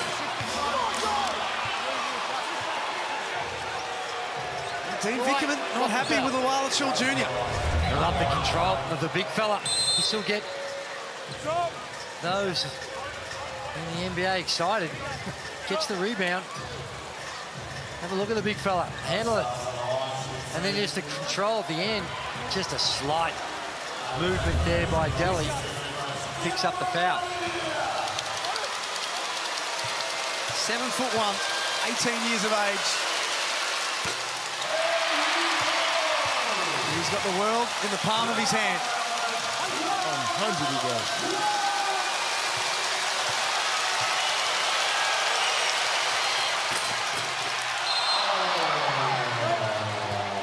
I like the fact the way they've been using him. Though his minutes haven't necessarily jumped up as we saw against the Adelaide 36ers, the timing of when he was used was really effective. Had a big start of the season and then kind of fell out of that rotation a little bit, but as you rightly point out, Drew, truly back into this lineup now. Illy inside for Wildcats Jr. Foul over the back. Call on us tonight. They've had 0. He was camped in there. Let's see. Yeah, he's got a really good point. He shot the minute you called one on us, we're going to be on you all night long. Well, I counted the 5 on the one I called on the first quarter. I tried to give him time. So that doesn't count for this? How many did you get to here? He might have been at 2.5. Hey! Hey! Now, I think based on the replay, I think John's got a fair point. The problem is when you yell at the referee every single play, it's hard to get a call. I'm not saying John's doing anything wrong. I'm just saying from what I'm seeing. Boyhood Clyde Wolf sort of stuff, Coach. That's right. Illy got a hand in the passing lane, and look at the hustle. Came up with it, threw it over his head. He deserves this. Can't make it. Wildcats cleans it up. I gotta get Usher out the game right now. I think he's a little confused. He's making bad passes. He's hesitant. He's not in it. He's hesitant. He's second-guessing himself, and he's making errors. Cotton to ice the quarter. Had to give it up. Pinder off the back of the iron, and it's a slender 2-point lead that Melbourne United take into three-quarter time here at John Cain Arena. Every single moment in this game matters. You're watching Monday Night Hoops in the Hungry Jacks NBL.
It's three-quarter time at John Cain Arena in Melbourne. 69-67 in front of a sellout.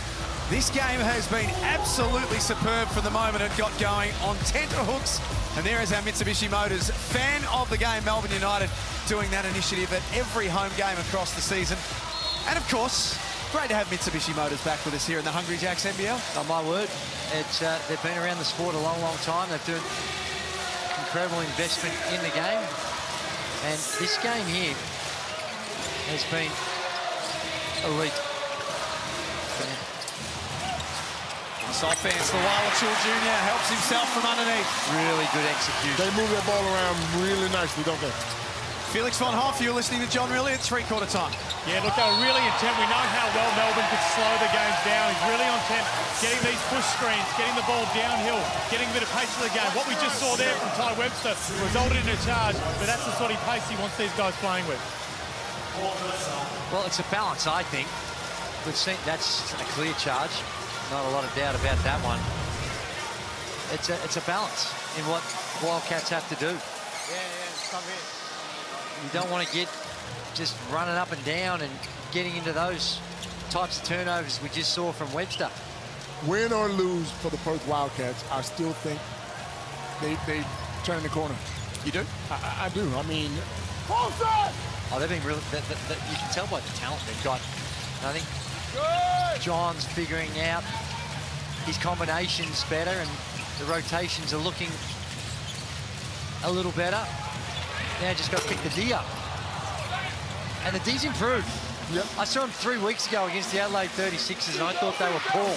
There's a level of urgency about their defense now, which is proportional to the position that they find themselves in.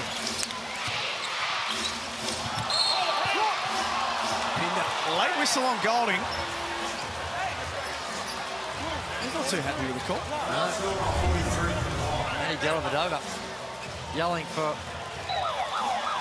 a challenge. And Dean Vickerman is going to take that advice. Challenge this call. That's close. That's close, Jory.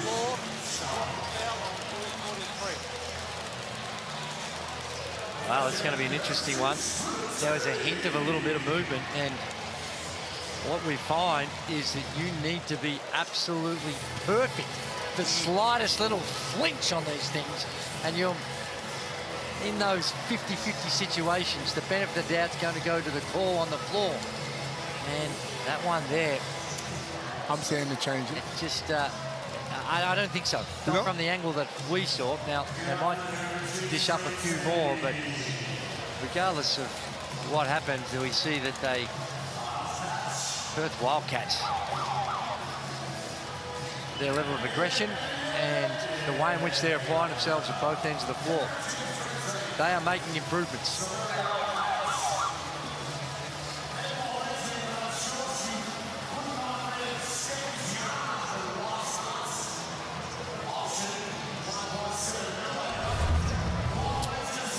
Four-point lead. Coach's challenge is unsuccessful. The call on blue 43 will stand. We're shooting 2 shots. Drew, you're right. I didn't have my glasses on. I missed that one. It was, you know, there's not a lot in it. Just shuffling, not quite there. And Pinder's going to go to the free throw line and shoot a couple. As I said, 68% around that area on the season. Sideways contact down the It's a really nice form he's got from the free throw line, coach. Good follow through. Still sliding sideways contact down the side, not quite in front of him. Still sliding. Biggest Bryce Cotton fan I've seen. Hey, come on, Chris.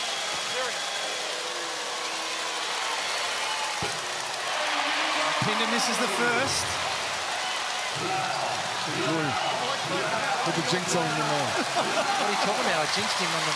I tried to reverse him with the same... You made the last 2, Drew. You didn't have to say a word. Now they're giving away burgers. Burgers for Melbourne United Thanks to Andrew Days, you get free burgers. Code word is swish. You can use the code and download the app, and away you go. Great find, Dellavedova for Golding. Perfectly executed. They're the types of plays that we're talking about, where you've got a set out of a timeout, design play to deal with the open play on the defense. And no weak side help whatsoever. They scored the first 4 points of the quarter. Needed to go for Webster, and it doesn't. Melbourne United with an 8-1 record to start this season. Their only loss coming in round 2 against Tasmania. And that one, they led it by 13 points with 8 minutes to go. And to the credit of the Tassie Jack Jumpers, they got hot and were able to come up with some huge stops. And when you consider all the winning they've been doing, banking wins when they have not had their full complement of players, it's impressive. Yeah, looks like it's going to be a while before they have them again. Because Ian Clark went out with that hamstring problem. Travers is going to be at least a week or so. Yeah. This is a very winnable game for Perth when you take those things into mind. And Ty Webster, not done with yet. Breaks an 8-0 run that Melbourne United were enjoying. Perth within 5. We've highlighted it a few times, this ability to just hang around and stay in the game. Billy throws up a second air ball tonight. So next time, don't run out at him. Somebody open the door. Come on, come on. Cotton can't score either. Luala Chul had Illy riding shotgun. Gee, that was a minute of highly unimpressive basketball. 24. With the open air or something. The missed air balls. And this one here, in the transition. Good hustle by Perth to get back, and that's a smart play by Wagstaff. They called the shooting foul, though. Oh, he didn't look like he was shooting. Gee, that's maybe they thought he was in that upward motion. I agree. As Hook Cordy gets ready to check back in as well. That's a little surprising. Well, we had all but declared he's not done, hadn't we, really?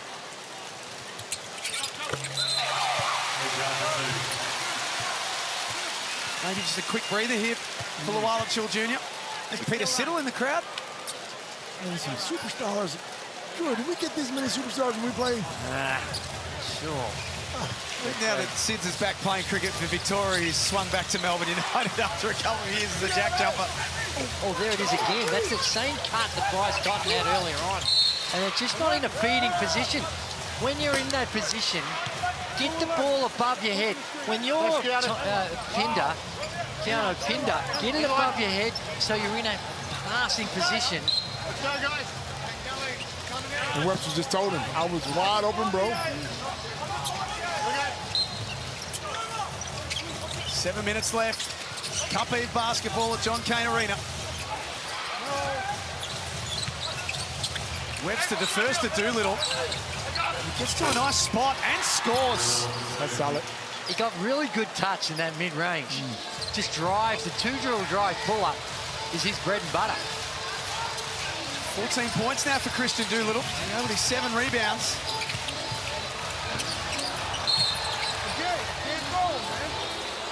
White ball, go along.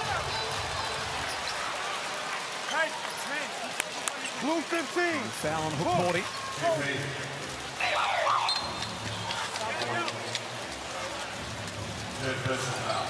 Wagstaff sits down.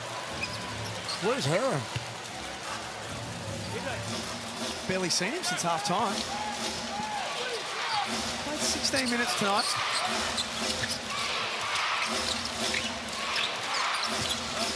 Saar checks back in.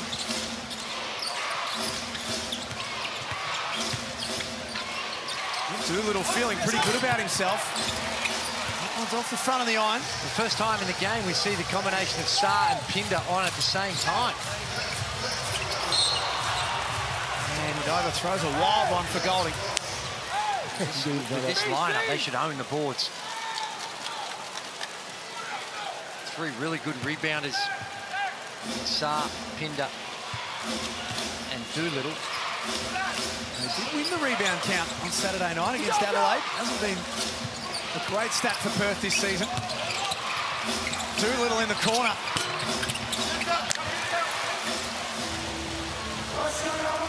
Kyle Bowen takes care of the rebound. fourth quarter has been an arm wrestle so far.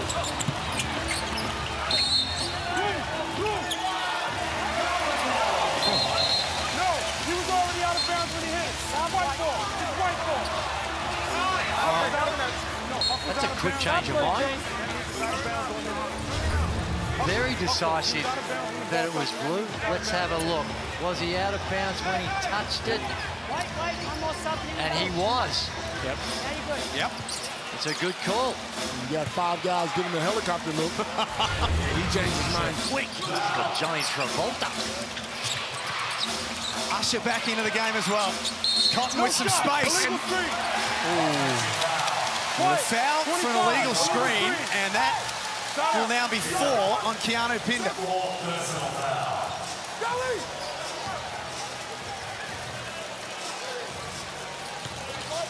We're running out of players. Wow.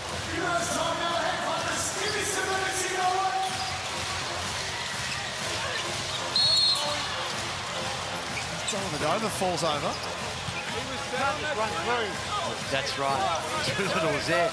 Dally, he's trying to do the right thing, guard the ball. I'm going to protect the screen. He just runs through. Perth are over the limit, so for the last 5 minutes 23, it's free throws all the way for Melbourne. You can't run through it now either. Well, I don't like his argument that Doolittle is putting up just because it's a guard. It doesn't matter whether you're a guard, big or whatever. You just can't run into the defender. Okay. First game back tonight for Dellavedova. 17 points, 6 assists, 4 rebounds. You hit him and you're running through. He's got to go through you though, not just him. Good game to play with the national coach sitting in the crowd. Absolutely. He's hell-bent on making the next Boomers squad. Come on, go! Usher off the glass, needs to get going. That'll help his confidence. That was tough. It's back to 4 once more.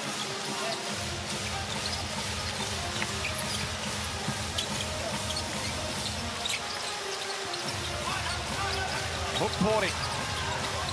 To try and get to that left hand. Pinder doesn't allow it. He's Delhi from the top. Deep shot. Knuckleball, too. 20 points now for Matthew Dellavedova.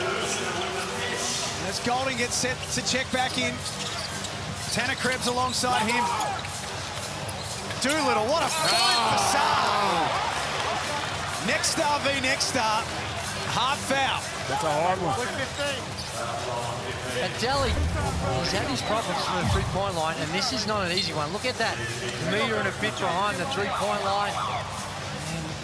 There's a little closing out. Down the other end, the extra passing. Beautiful. Timeout for the Wildcats. Hard foul. Got his money's worth.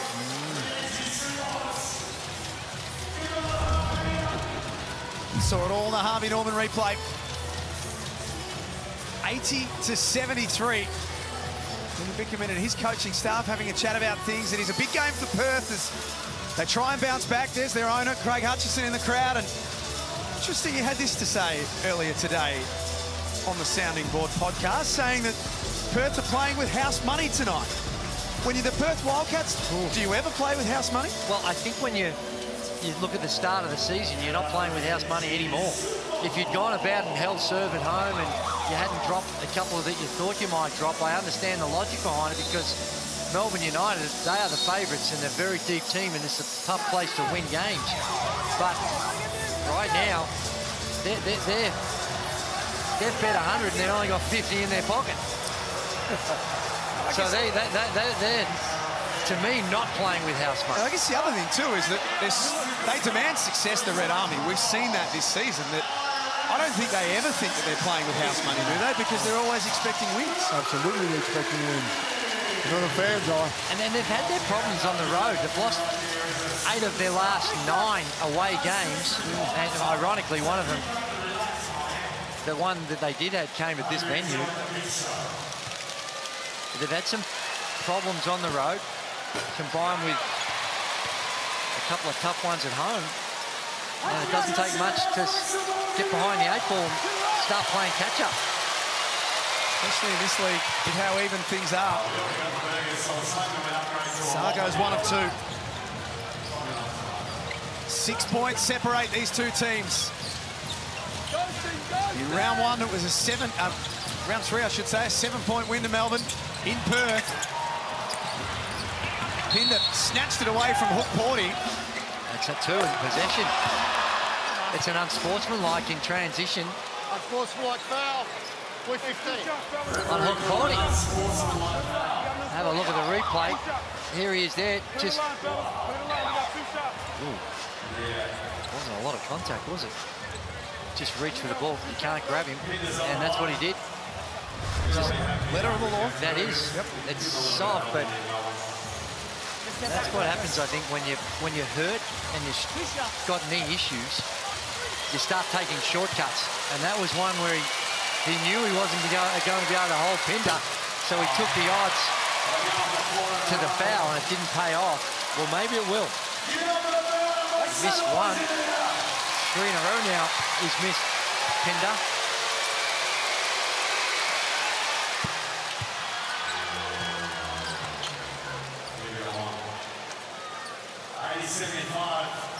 Cobes, you tempted to have one last look at Jesse Wagstaff. 100%. I'm just thinking the same thing. Get him back on the floor right now.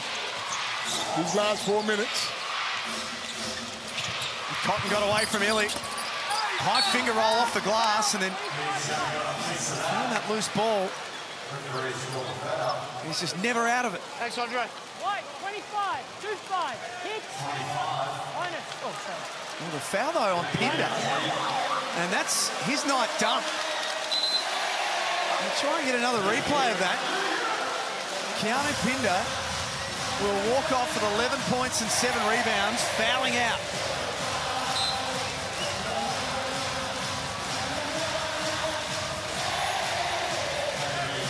And Wagstaff comes back in, the experienced veteran. Have a look at the replay.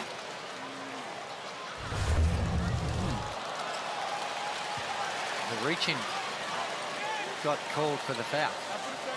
Here we go. Bowen misses the first.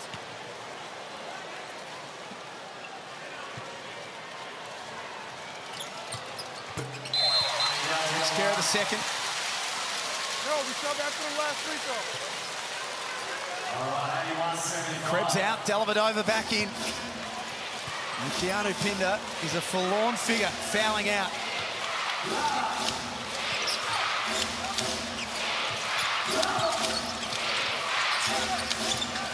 It's been a wild ride tonight for Usher. That's a nice take. Really good, and again, the pressure.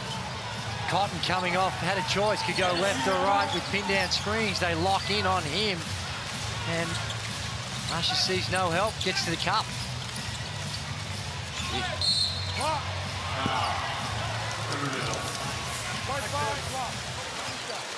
It's 4 now on Doolittle. Shea get away with a little trouble. It looked like a little trouble, didn't it? And I've said this all night. Doolittle, you got to know Shaylee's not shooting the ball that well from the three-point line. So when that ball swung to him, instead of rushing out at him, just sit back. Make him shoot the 3. Make him beat you from outside.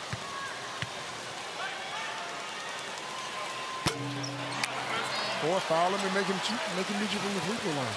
Both teams have left a few bonus points out there tonight on the free throw line. Melbourne shooting at 67%. Perth 69% for the stripe.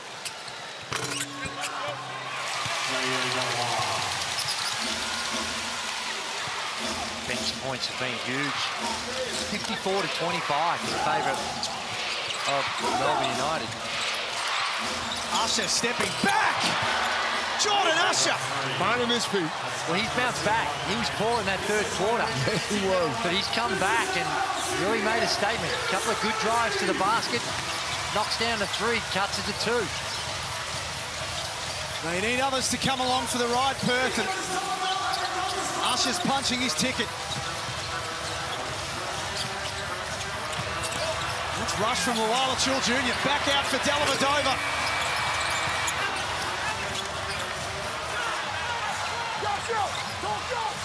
Cotton in control for the Wildcats. He finds Saar. Met upstairs by the Wildcats. No foul. Great challenge from the big man.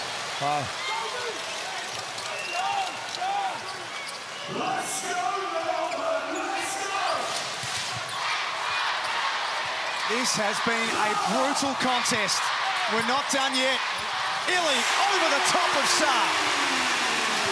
The guy hasn't been shooting the ball to put the ball in his hands and just drive straight at Bryce Cotton and create some separation. Easy 2.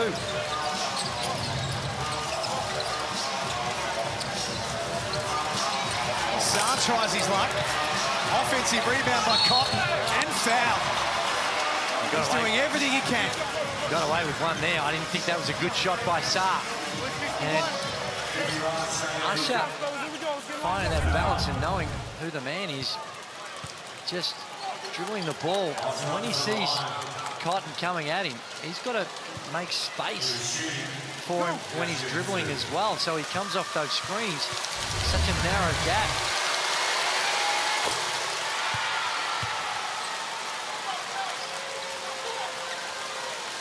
He's earned every single point tonight, Bryce Cotton. Yes, he has. He's had Illy and Dellavedova wearing him like a second skin all night long. And they've done well to stay in this match. And all the missed free throws and all the turnovers. And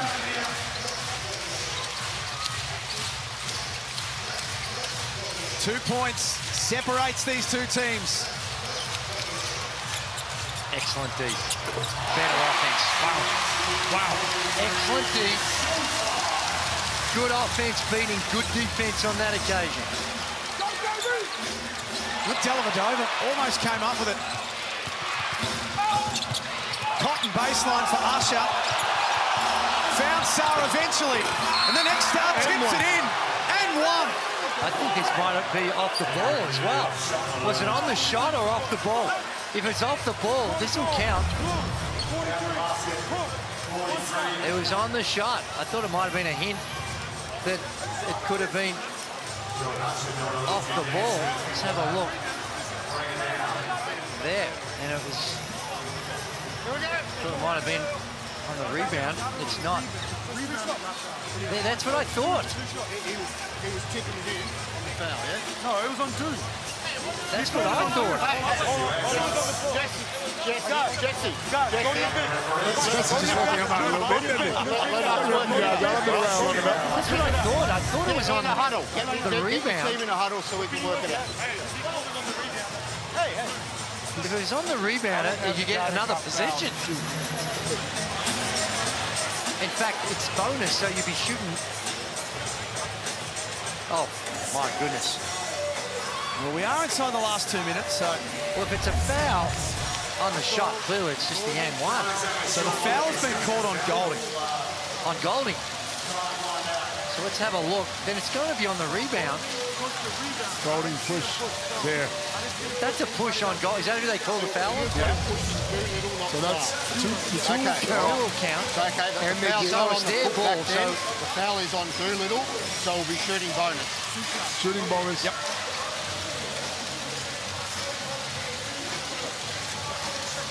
Hang on. So the I basket thought still you counts? basket counts, but it should be.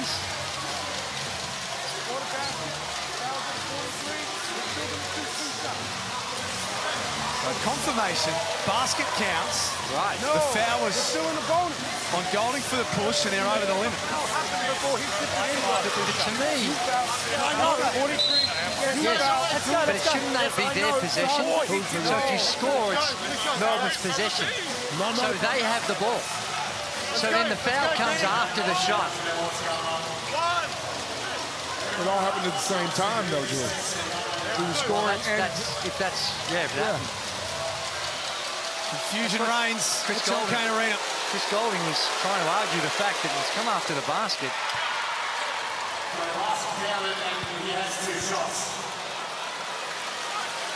Christian Doolittle, 15 and 7 with 4 assists for the night, plus 11.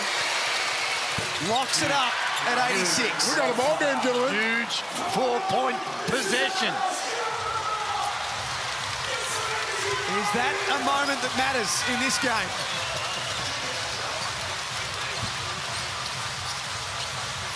We're going all the way to the end. You wouldn't have it any other way. Dellavedova inside. No good. Perth's turn.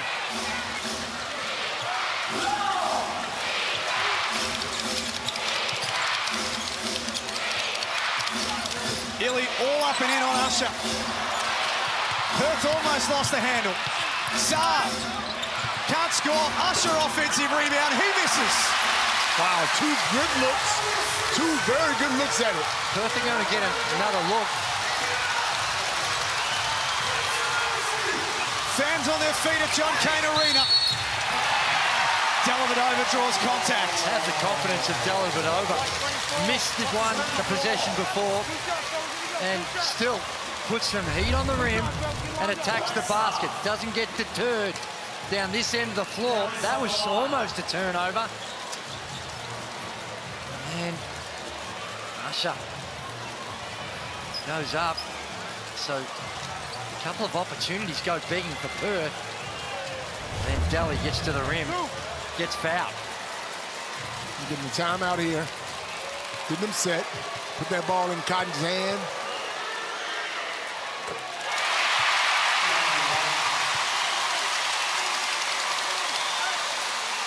There's one for Melbourne.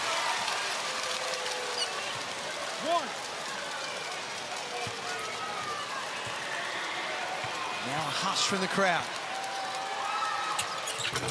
Oh, misses the second. Wow. Perth in possession. 5-second differential between game and shot clock. Perth desperately trying to get the ball back into the hands of their number 1 man. Cotton. Unsuccessful. Loose ball. Wagstaff comes up with it. 7 seconds. Usher. Boom! Jordan Usher. A dagger right through the heart of Melbourne United. Clock stops with 4.9 remaining. What a play. Had plenty of time. It was a forced 3. Wow. He has gone from the outer. I'm not sure we can say that, but in that third quarter, he was poor. And now he's gone to superstar status. From one house to the other. That's the one I wanted to get to. Because in this last quarter, he has stepped up big time. Big time. That is a play. That is a huge play. And still plenty of time left for Melbourne United. He shot that thing with plenty of confidence, because I'm going to tell you something. You missed that one, my friend, and you might be on the plane up out of here, son.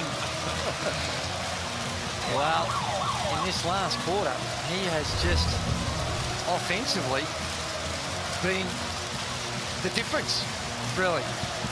And two big drives, a couple of 3-pointers. He's on the offensive glass. He's playing good defense. And the confident is self-confident, because in that third quarter, a couple of really sloppy turnovers, looked out of sorts, wrong place at the wrong time, and just seemed devoid of confidence.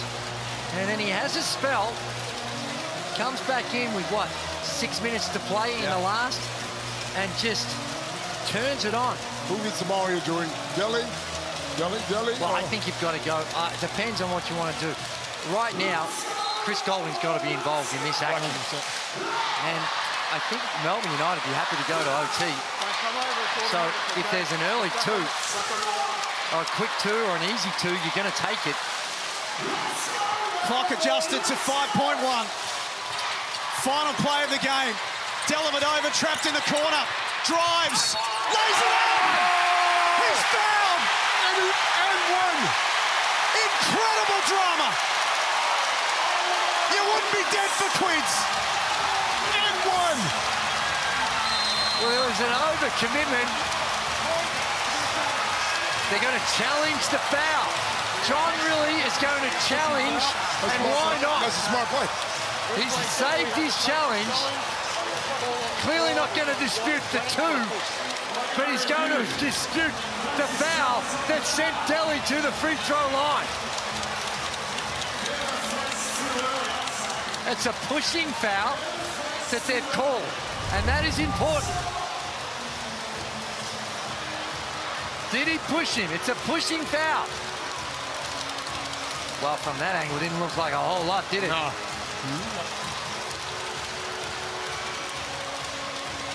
The thing that's going to hurt Sarr is that he's going forward. So he's moving forward. He takes off from just outside the... Nah, geez. See, to me, that's you let it go. I don't know if they're going to win this, but... No, it's the decision off being given. This is the biggest coach's challenge of the season right here.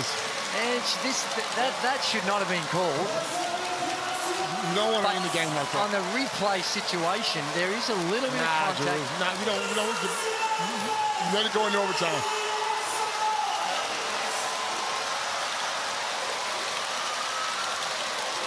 We wait.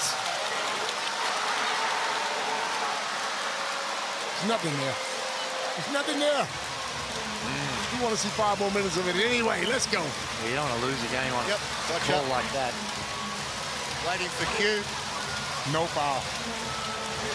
The coach's challenge is successful. There's no pushing foul on the play. The points will count, and we will restart the game with Perth ball on the end line. Wow. Well, now he keeps his time out of the challenge. Don't you have to call another timeout and advance it? Coach's challenge is successful. Now John Rillie will call a timeout, advance the ball to halfway with a chance to win it. Wow. Do you reckon that call would have been overturned if it was 6 minutes into the first quarter? But Joy, really, you couldn't see any body contact on that. Yeah. What a night this has been, and we're not done yet. And we're not done yet. With a high probability, we might get a little extra 5. And right now, I think Melbourne United, given the way that last minute unfolded, they'd feel relieved going into overtime now. 1.8 seconds is a lot of time on the clock. You can even get a dribble off if you catch one quick dribble. Is it fair to say Cotton's had some success here, knocking down a 3 on the buzzer? I think he's done that a couple of times here, hasn't he? He does it everywhere. There you go. 1.8 seconds left. Clock adjusted. Perth survive at one end. A chance to win it at the other. The lob. Oh! That's a foul. They called a foul. It's going to be 2 free throws. Foul's on Blue Wave. Push in the air. You got 2 shots. Perth will be on the line shooting free throws. What a play out of the timeout. The ball's already left his hand, so the ball, it's got to be in his hand. Okay? And that's right. So in the last 2 minutes, if the ball hadn't left the inbounder's hands and there's a foul, it's 2 in possession. But because the ball had come out of his hands, it's just the 2. You can only reveal it if you've got a challenge, fella. So Melbourne United still got a timeout, and the good thing for Melbourne United is it only took, well, according to the scoreboard, 0.8 of a second. Now, we'll see what they adjust. They go for the... And that's a good call. Pushed him. Yep. Just ran into him.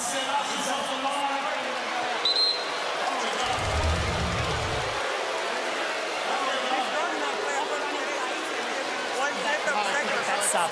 We can wait for the next clock run.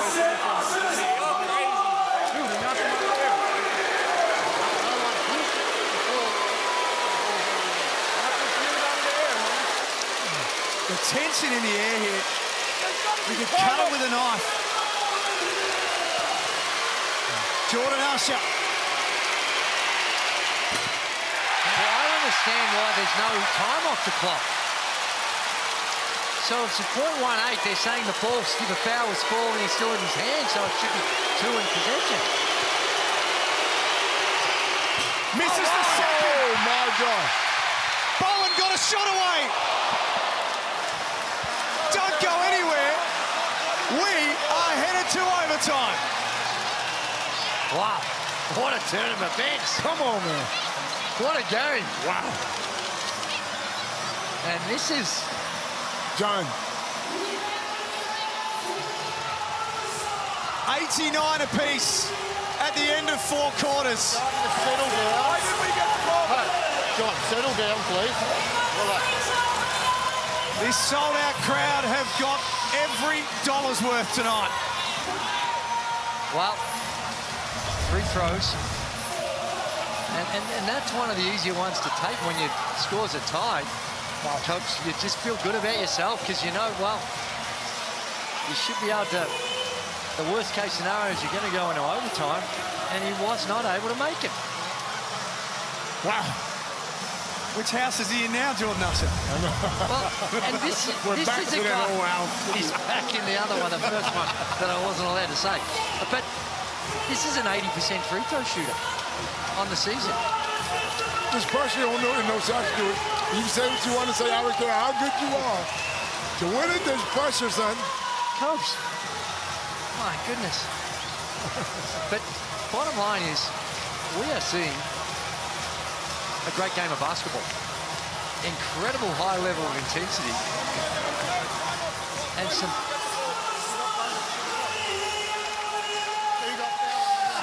It's been a fantastic round, this one. Oh, my. This is gold. Sydney and New Zealand. It was a brilliant game yesterday. I see what happened. So John really's complaining because there's no time off the clock. There's 1.8 seconds. But what happens is there was no time on the clock because the foul was made before he caught it. Okay, so the clock starts when the player handles the ball. Yeah. Now, to me, it looked like he caught it and then he got fouled. But the referees are saying that he was pushed while the ball had left the player's hands and then the ball was in the air. So they don't get the ball back.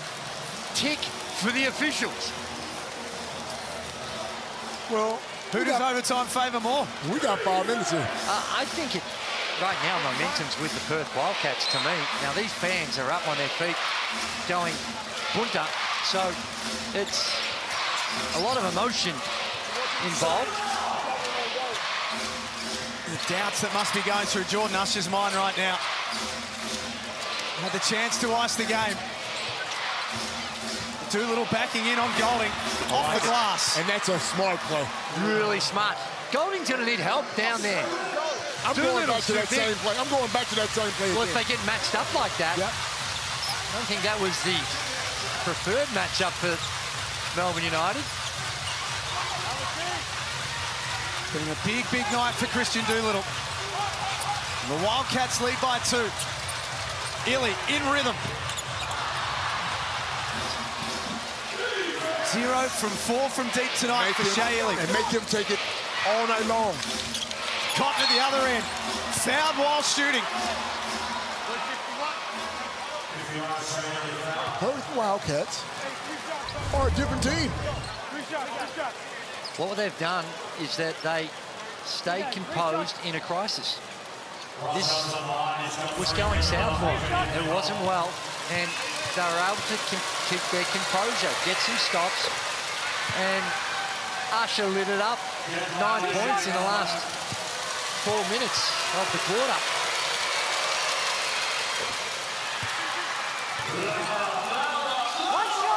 I know we're only a minute into overtime, but right now this feels like Perth's going to win. It does. Win or lose, though, win or lose, Jack, they look different.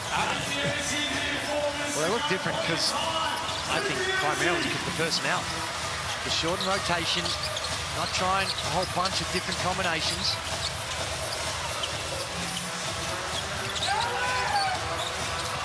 Dellavedova trying to spin. Great look for Illy this time. And that rattles out. They're smart now. They'll live with that. Every time. Perth, they're gonna live with it, particularly when you got a 5-point lead. Cotton's pass intercepted. Long levers of Alex Saar. John Wildcats Jr. picks up his fourth. Push. 2 shots. And you got to remember, they're doing this with no Bender. Bender fouled out with, what, 4 minutes ago? 4 or 5 minutes ago in the game? Well, it is, and to me, if I'm Melbourne United, Shea Illy's taken the last couple of threes, and there's been some time on the clock. I think Chris Golding needs to get more touches. Oh, do you now? Absolutely. Welcome to my party. Now, I know for 5 years. He's got players hanging off him. And so it's hard, but you've got to have something in your playbook, even as a decoy, just to get him more involved, get him some touches. You got to have some of those big bodies set some real screens. Composure from Alex Saar. The teenager knocks down both free throws. Perth sensationally lead by 7 in overtime. Dellavedova goes solo. Everyone's trying to do it themselves now. Score is going to test Melbourne United.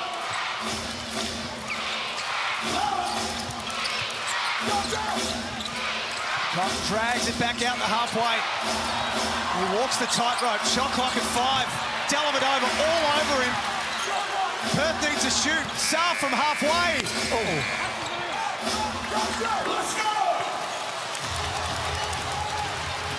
Now Golding gets the look he was searching for.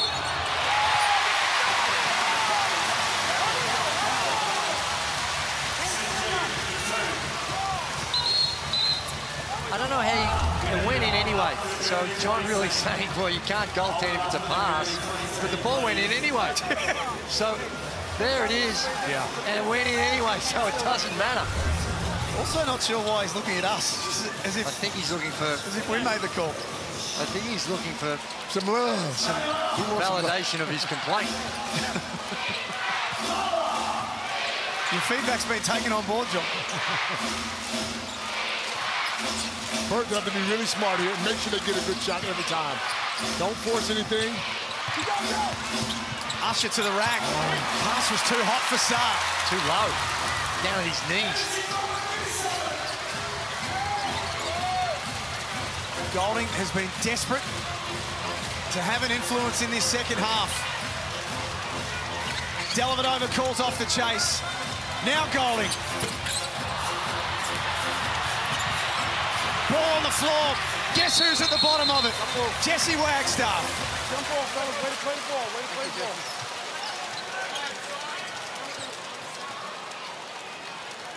Jump ball possession in favour of Melbourne. 2 minutes remaining. Melbourne United keep it. Possession arrow. Stay attached. One of the least favourite rules in the game. What? Yeah. Possession arrow. Throw it up. Throw that thing up.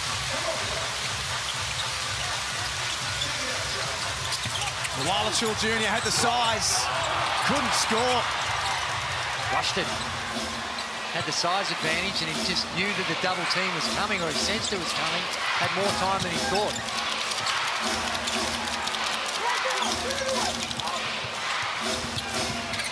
Usher from the mid-range. That's an airball. Perth's mistakes are keeping Melbourne in this game. Everyone's trying to do it 1-on-5. Slow it down. Run some plays. Well, you're right. There's a lot of just individual penetration. In a different direction. He was sliding to hit the ball. Joey, let's go! No, he did. And if anything, we've seen Sliding in the defensive stand. a lot more ball movement from the Perth Wildcats. Getting it through some hands.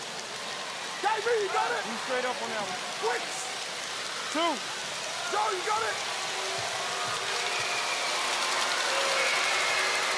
Tell you what, though, you can't keep sending Cotton to the free throw line. He is 12 of 13 for the night, Bryce Cotton. from this very spot. We're playing 4-on-4, really, because Shea Ili's just face guarding him wherever he goes, not offering no help. So it's just basically everyone else is playing 4-on-4. Overtime at John Cain Arena. Golding from really deep. Perth are going to get the ball back. That should do it, really. What? Well, score on this possession. They need to use every second of it. Keep the ball in Bryce Cotton's hands, or just dunk it. Alex Saar with the jam. 9-point lead to Perth. 1:06 remaining. The game is in the palm of the Perth Wildcats right now. Well, they have, and gee, there's been some really poor shot selection for Melbourne. And in transition, they're gambling up the floor. And they get it to Saar, who, this kid is special. He hasn't shied away from it, accepted the responsibility. He's got 16 points. And the composure of the big man. Wow. What a gutsy performance by the Perth Wildcats. What a game, though. What a game. And, you know, we've been singing his praises, and the stats are not going to jump off the page at you. But Jesse Wagstaff, glue guy. Look up glue guy in the dictionary, and there's a pretty Jesse Wagstaff headshot. He has just been there for his teammates. That extra pass, the screen, the work on the defensive end. He's been really important. Now, you've got to find him some playing time for the rest of the year. Well, they are. For those who play the plus-minus game, Jesse Wagstaff plus 18 tonight. That is amazing. In an OT game. Yep. He's been there. He's done it, man. He's done it for years. He knows what he's doing. First task for Melbourne is a bucket at this end. Good look for Golding. They tick the box. Really well executed.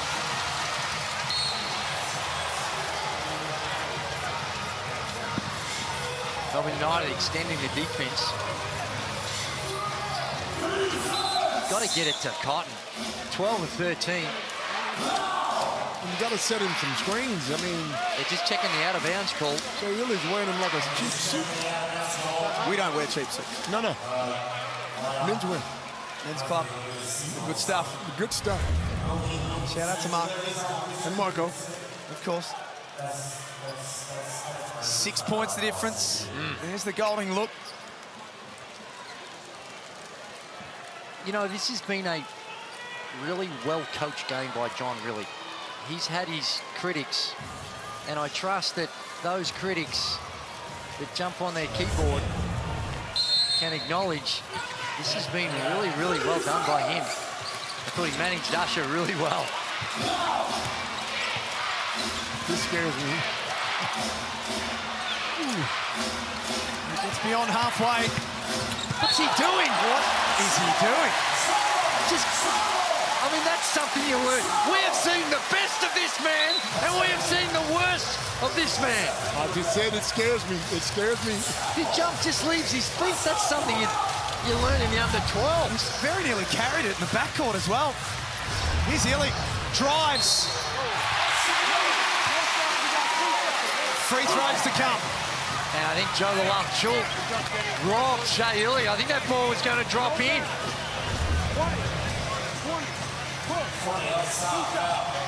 Let's have a look. Maybe not. No, I think it was, Coach.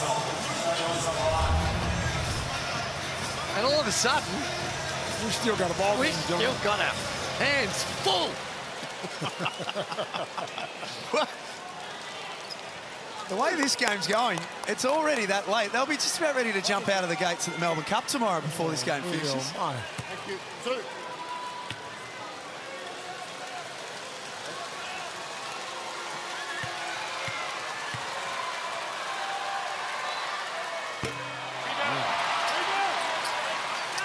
25 of 38 from the free throw line tonight, Melbourne. That's a lot of attempts. Wildcats 27 of 36.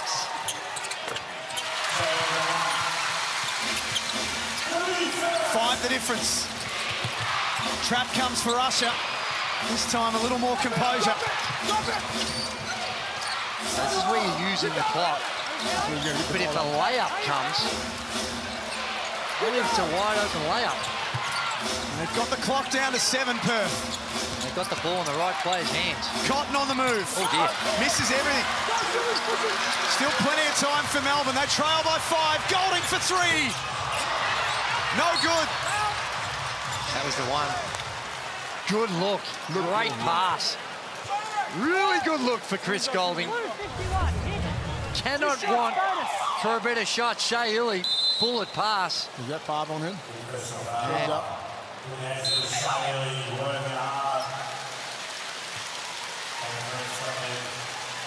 Is that Doolittle with the closeout too? It was a good look, but just that extra length, the determination to get there. You talk about some that have had their critics of John Rillie. I think there's been a few that have had some doubts about Christian Doolittle. You wonder, Drew, whether a night like tonight might have proven a few wrong. Well, he's been very important. 18 points, 7 boards, 5 assists. What is going on with the free throws? And that's as good as a made free throw because they get it back. Cotton will take care of the clock. This is a pro, man. Perth are going to dribble this one out until the end. You who the ball, get the ball to. He's a pro, man. He's a pro. I might even have him in my starting lineup. I don't know. I know what he's doing. It's a stunned crowd inside John Cain Arena. Well, Melbourne 8-1 headed into tonight, have won 6 in a row against a Wildcats team who have been up against it. This is an enormous win for Perth. Massive win for Perth. And the best thing about it is they're starting to gain momentum now. They see they had to make some changes, and the changes have worked. And this man has been an enormous part of the change, Jesse Wagstaff. The Wildcats stare adversity in the face and go 2-0 on the weekend. Just like that, the Wildcats season is back on track. Winners tonight at John Cain Arena, 102-95. Enormous weekend for Perth. And Melbourne has some injury worries they got to worry about here. Clark, Hook Porty, Travis. Right there. That is a big chunk of your program that they've got to deal with. And our footlocker player of the game, Bryce Cotton. And I tell you what, he had a couple of running mates there in Alex Sarr with the 17 points, Doolittle with the 18. And the way in which that they've been able to deal with that last 4 minutes of the fourth quarter was outstanding. No such thing as an easy game here in the Hungry Jacks NBL. Tonight is evidence of that. The Wildcats with their biggest win of the season. We're back to wrap it up after this.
An overtime thriller at John Cain Arena. The Perth Wildcats sensationally beating the top of the table, Melbourne United, 102-95. Well, that's right, and yeah, really good composure. I know that some will say, well, this is what they should do when you've got a Melbourne United team that is facing some issues, but what they had to do mentally to get through this hurdle is just as impressive, and there's the owner shaking hands with Brian Goorjian, and he'd be relieved as well. His team is, you've seen it, there are times in this when you see them play of how good they can be, and they're now 4 and 5. They've given a bit of a head start, but you can see from 4 to 7 there. As Derek Rucker refers to, and I think it's a good way to explain it, that middle class is very, very deep.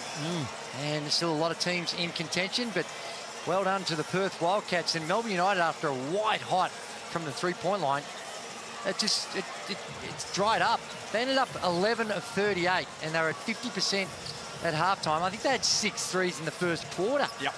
And they ended up with 11, and once Perth Wildcats were able to defend the three-point line, they were able to find a way. That's what's coming up next. Round 7 starts on Friday. A reminder, a later start with the Perth Wildcats hosting the New Zealand Breakers, 9:30 p.m. Eastern Daylight Savings Time. But of course, as always, check your local guides. It has been an incredible night inside John Cain Arena. On behalf of Andrew Gaze, Leonard Copeland, Felix von Hoff, and our team behind the scenes, who are the best in the business, thanks so much for being with us tonight. Thanks for being in part of Indigenous round in the Hungry Jacks NBL.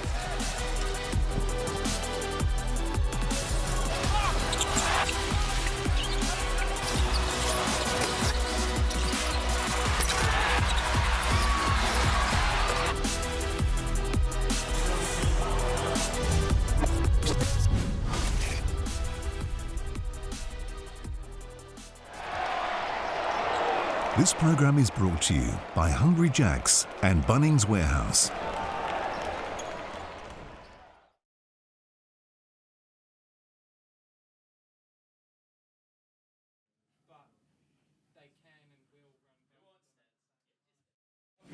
Stats very good. Yeah. Channel 1, Channel 1, Channel 1, Channel 1, 1, 1. This is the presser, Channel 1. This is the presser, Channel 1.